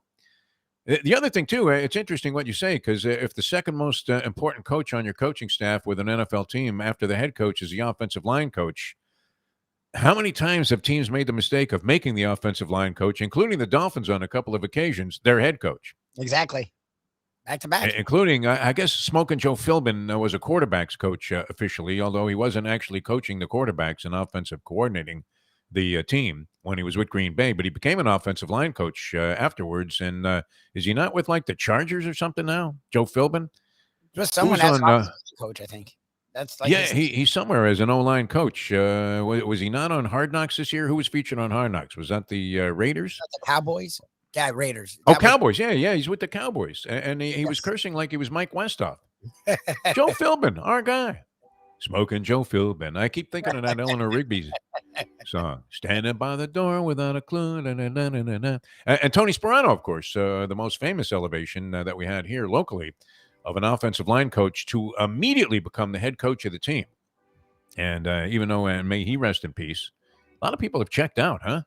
Yeah. Been with this Dolphin program in recent years. But Tony Sperano, a good guy, another one of those guys, a good guy, but was totally miscast as a head coach. And then you realize how bozoic the New York Jets organization is when they named him their offensive coordinator.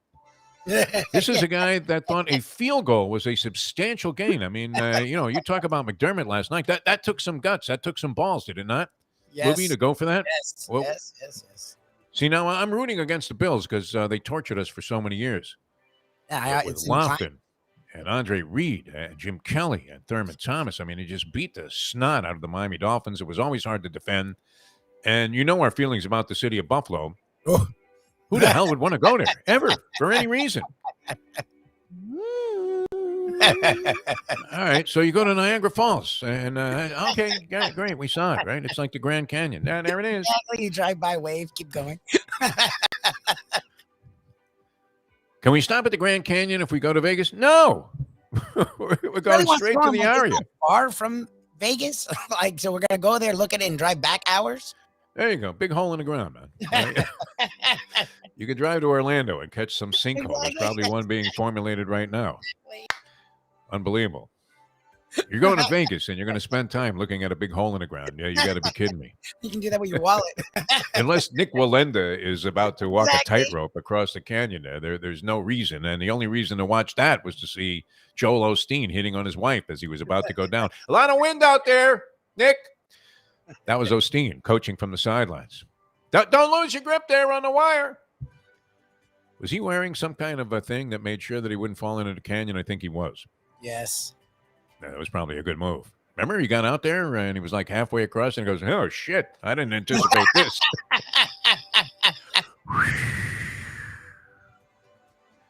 It was rough. Yeah, but don't make your offensive line coach necessarily automatically the guy that's going to be the candidate for head coach. That's a move that often doesn't work out. All right, we're sorry. We apologize. We weren't able to connect with Josh Booty, but we're going to continue here on the program. On channel. We'll come back and wrap things up on today's show. Went by pretty quickly here, Mike Lubitz. Kind of like this new system, and just great stuff. Our thanks again to the people at Ion Channel.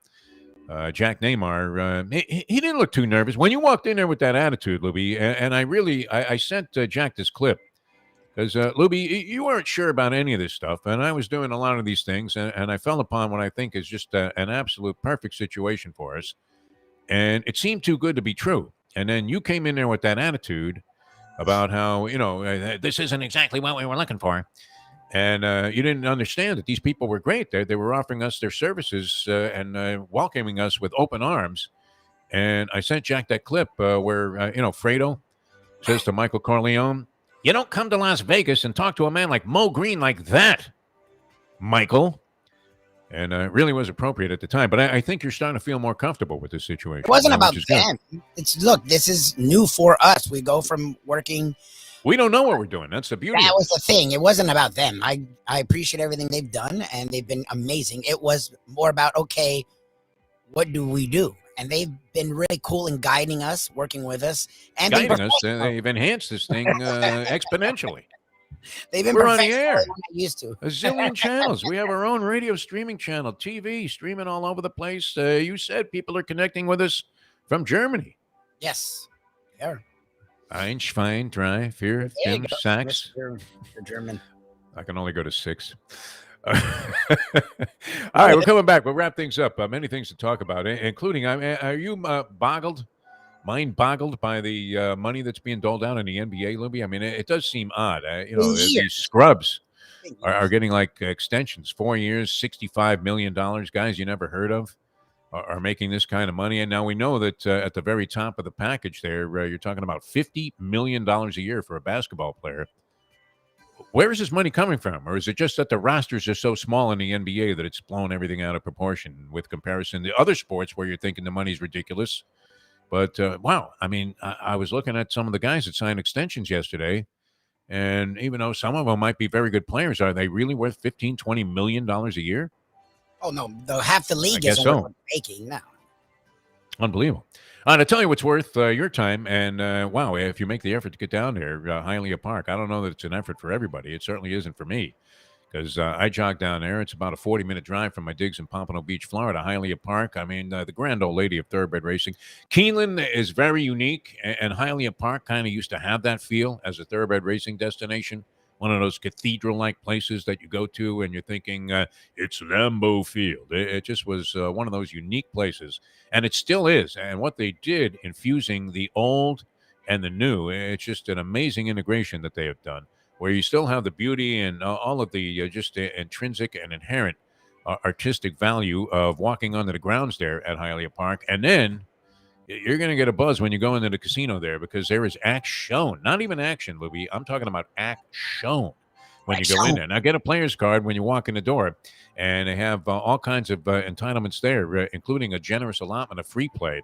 So sign up for that right away. And if you have a VIP card from any other casino, they'll award you like $200 in free play. That is a great incentive to get to Hialeah Park. And once you're there, you're going to see this dazzling casino. They've really done it right. Steve Calero does a tremendous job there. Of course, our good friend Frank Fiore has all kinds of special events planned.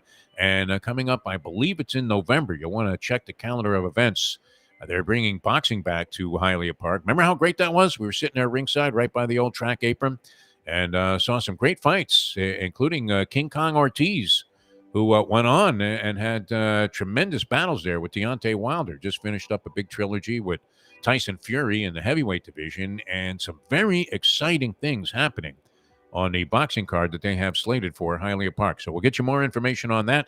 But in the meantime, you can get down there and get something great to eat. The Champion Simulcasting Room, we broadcast a trivia challenge slated for Thursdays here on our new Eye on Channel configuration, with the Polyman Paul Massell and the great Dave Gurgles Gurgley. And we look forward to talking to all of our fans of the Trivia Challenge. Used to be, 25 years of Saturdays with the Trivia Challenge. And very excited about doing it again here on Eye on Channel. And with the added video element, I think it's going to be a lot of fun, because you'll really be able to see, Lubie, that Polyman has the ultimate television hair.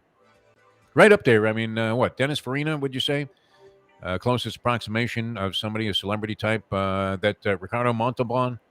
What would you say? The Polyman. Best television here this side of Jimmy Cephalo, the Polyman Paul Massell. We'll be doing a trivia challenge from Hialeah Park, and can't wait to get down there. Champion Simulcasting Room, a great place. If you can't be at Keeneland, you can go ahead and experience it through just looking out the window there at the grounds at Hialeah Park and then plunging on the races in a perfect situation. Make sure you make your plans. Check out the calendar, hialeahpark.com. Make your plans to get down to beautiful Hialeah Park in the very near future. And we'll be back to wrap things up on today's edition of the program in a moment. I'm Jeff Deforrest. He is Mike Lubitz. In a moment. Now that. The time. Yeah, Johnny. It's 8:54. Hey, folks, Tony Segreto here. What if I told you you could go to a great restaurant, feel completely safe because their COVID protocol is unmatched, have an amazing meal, have a great time. When the bill comes, you won't get sticker shock. You're going to say, that's too good to be true. No, it's not, because I'm talking about Texas Roadhouse. Great family atmosphere, great atmosphere for a couple, great atmosphere if you just want to go by yourself and watch a game and have the coldest beer in town. And while you're doing that, have the best bread in town.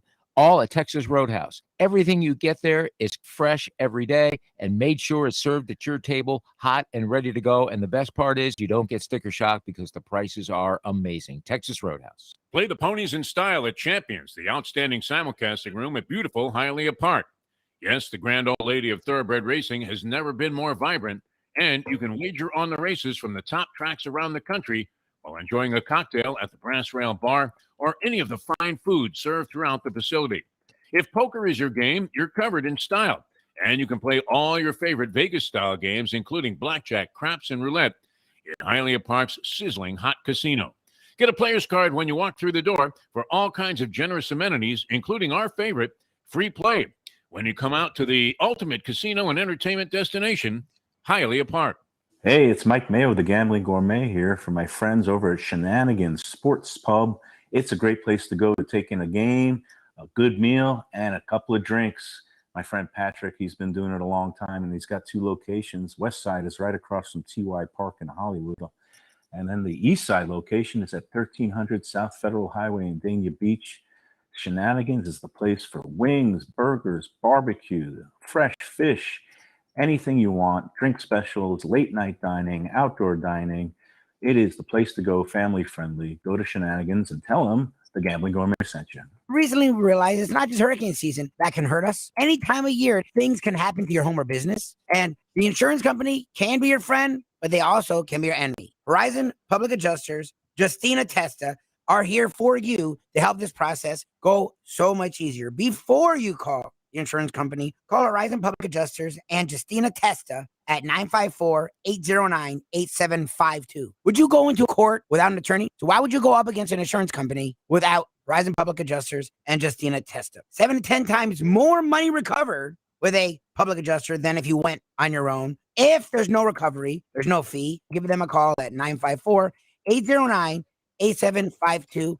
Why go up against insurance companies alone? You can have Horizon Public Adjusters and Justina Testa on your side. Destination Sport Miami is here to revolutionize the sports landscape in South Florida. The largest indoor multifaceted sports complex in North America is on the way, with distinguished leaders of its various sports programs and unparalleled access to the finest indoor training fields and facilities. Destination Sport Miami will set South Florida apart as the destination of choice for elite athletic training and development, and for its dedication to youth programs and sports on all levels. A phenomenal concept and a powerful undertaking, Destination Sport Miami will also be an important commodity in the sports business community as well. Destination Sport Miami, its time has come. Hey, babe, miss you, thinking about you. How about me going to a meeting and doing this before I go?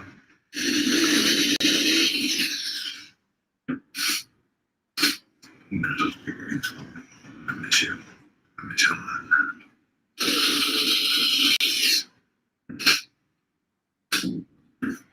It's been crazy. I know that it's going to be a while before we can do this again. So, I think I miss you when I do it. How much I miss you. How we got together. How much fun it was. Last little bit before I go to the meeting. The morning just isn't right without Defo. It's now time for the Defo Show.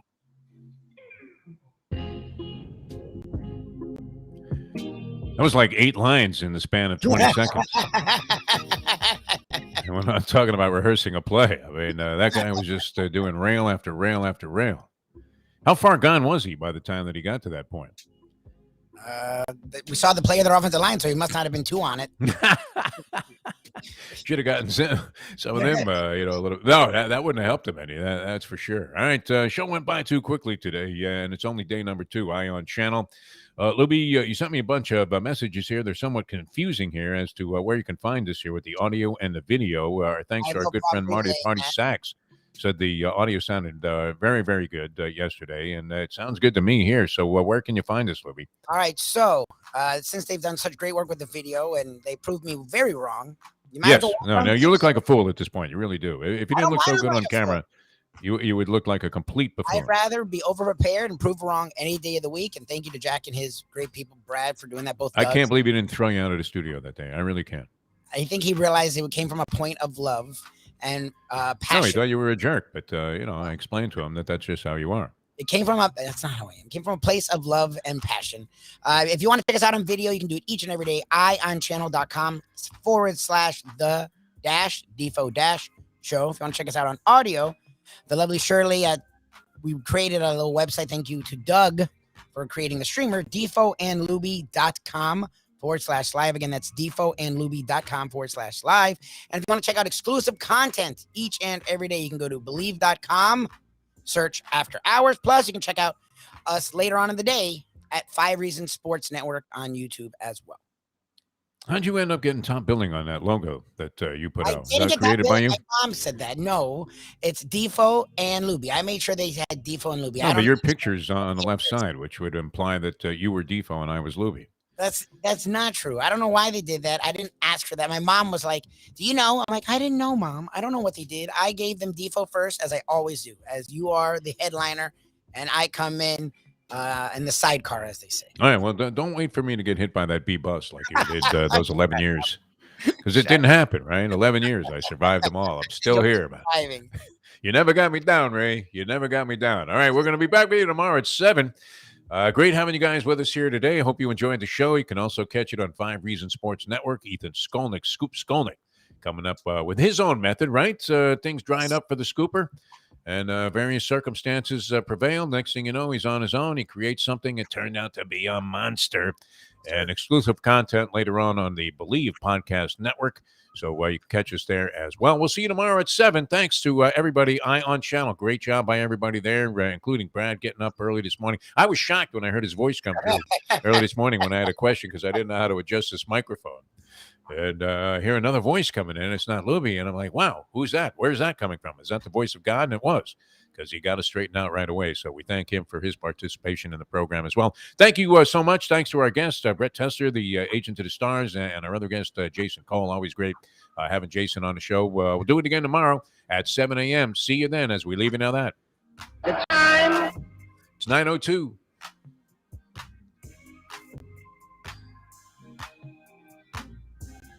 Let's go to eat a damn snack. Look what they done to my soul. Destination Sport Miami is here to revolutionize the sports landscape in South Florida. The largest indoor multifaceted sports complex in North America is on the way, with distinguished leaders of its various sports programs and unparalleled access to the finest indoor training fields and facilities. Destination Sport Miami will set South Florida apart as the destination of choice for elite athletic training and development, and for its dedication to youth programs and sports on all levels.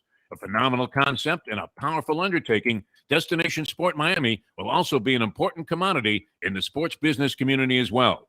Destination Sport Miami, its time has come. Since day one of Old School, we've had Catholic Health Services be part of our family. They are recognized as the quintessential rehab facility in the Southeast for strokes, but it goes well beyond strokes, because Catholic Health Services is in the community of South Florida to help the community stay healthy. And if they're not healthy, get them healthy and get them back on their feet quicker than they could have ever expected. They do it every single day. It's step and repeat, 24/7, Catholic Health Services. The championship meet is right around the corner at Gulfstream Park. The only place for live racing, Gulfstream's action has never been hotter. Whether it's on the track, in the casino, or part of the dining and entertainment offered at the Village of Gulfstream Park. Currently running Thursday through Sunday, Gulfstream's racing package is the best in the country, with all the top horses and people in the game pointing towards another tremendous winter season. Check out the remodeled first floor casino, open 7 days and nights a week, along with the many special events and concerts happening at Gulfstream Park. You can place your wagers from anywhere at firstbet.com. Check the calendar of events at gulfstreampark.com. From the newly renovated sports bar to the beautiful bayside views captured at the Tiki Bar, Jimmy Johnson's Big Chill has it all. Located at mile marker 104, the Big Chill also offers waterfront dining while experiencing breathtaking sunset views of the Florida Keys. It's simply the hottest spot in the Keys to cool off. That's Jimmy Johnson's Big Chill at mile marker 104 in Key Largo. For more information, call today at 305-453-9066. Buy or lease a Taos and take it to the house at Deal Volkswagen. Anna and her team make your next VW purchase or lease so easy with new inventory rolling in daily and the biggest selection of certified pre-owned vehicles in the business. You can make your deal online at dealvolkswagen.com or visit the beautiful showroom in the classic location, 3601 Bird Road, right in the heart of the Gables. Or give Anna and the team at Deal a call at 305-448-DEEL. Jettas, Passats, Tiguans, Atlas models, and the hottest vehicle in the industry, the new Taos, all at unbeatable prices and all ready to roll off the showroom floor at the #1 Volkswagen dealership around,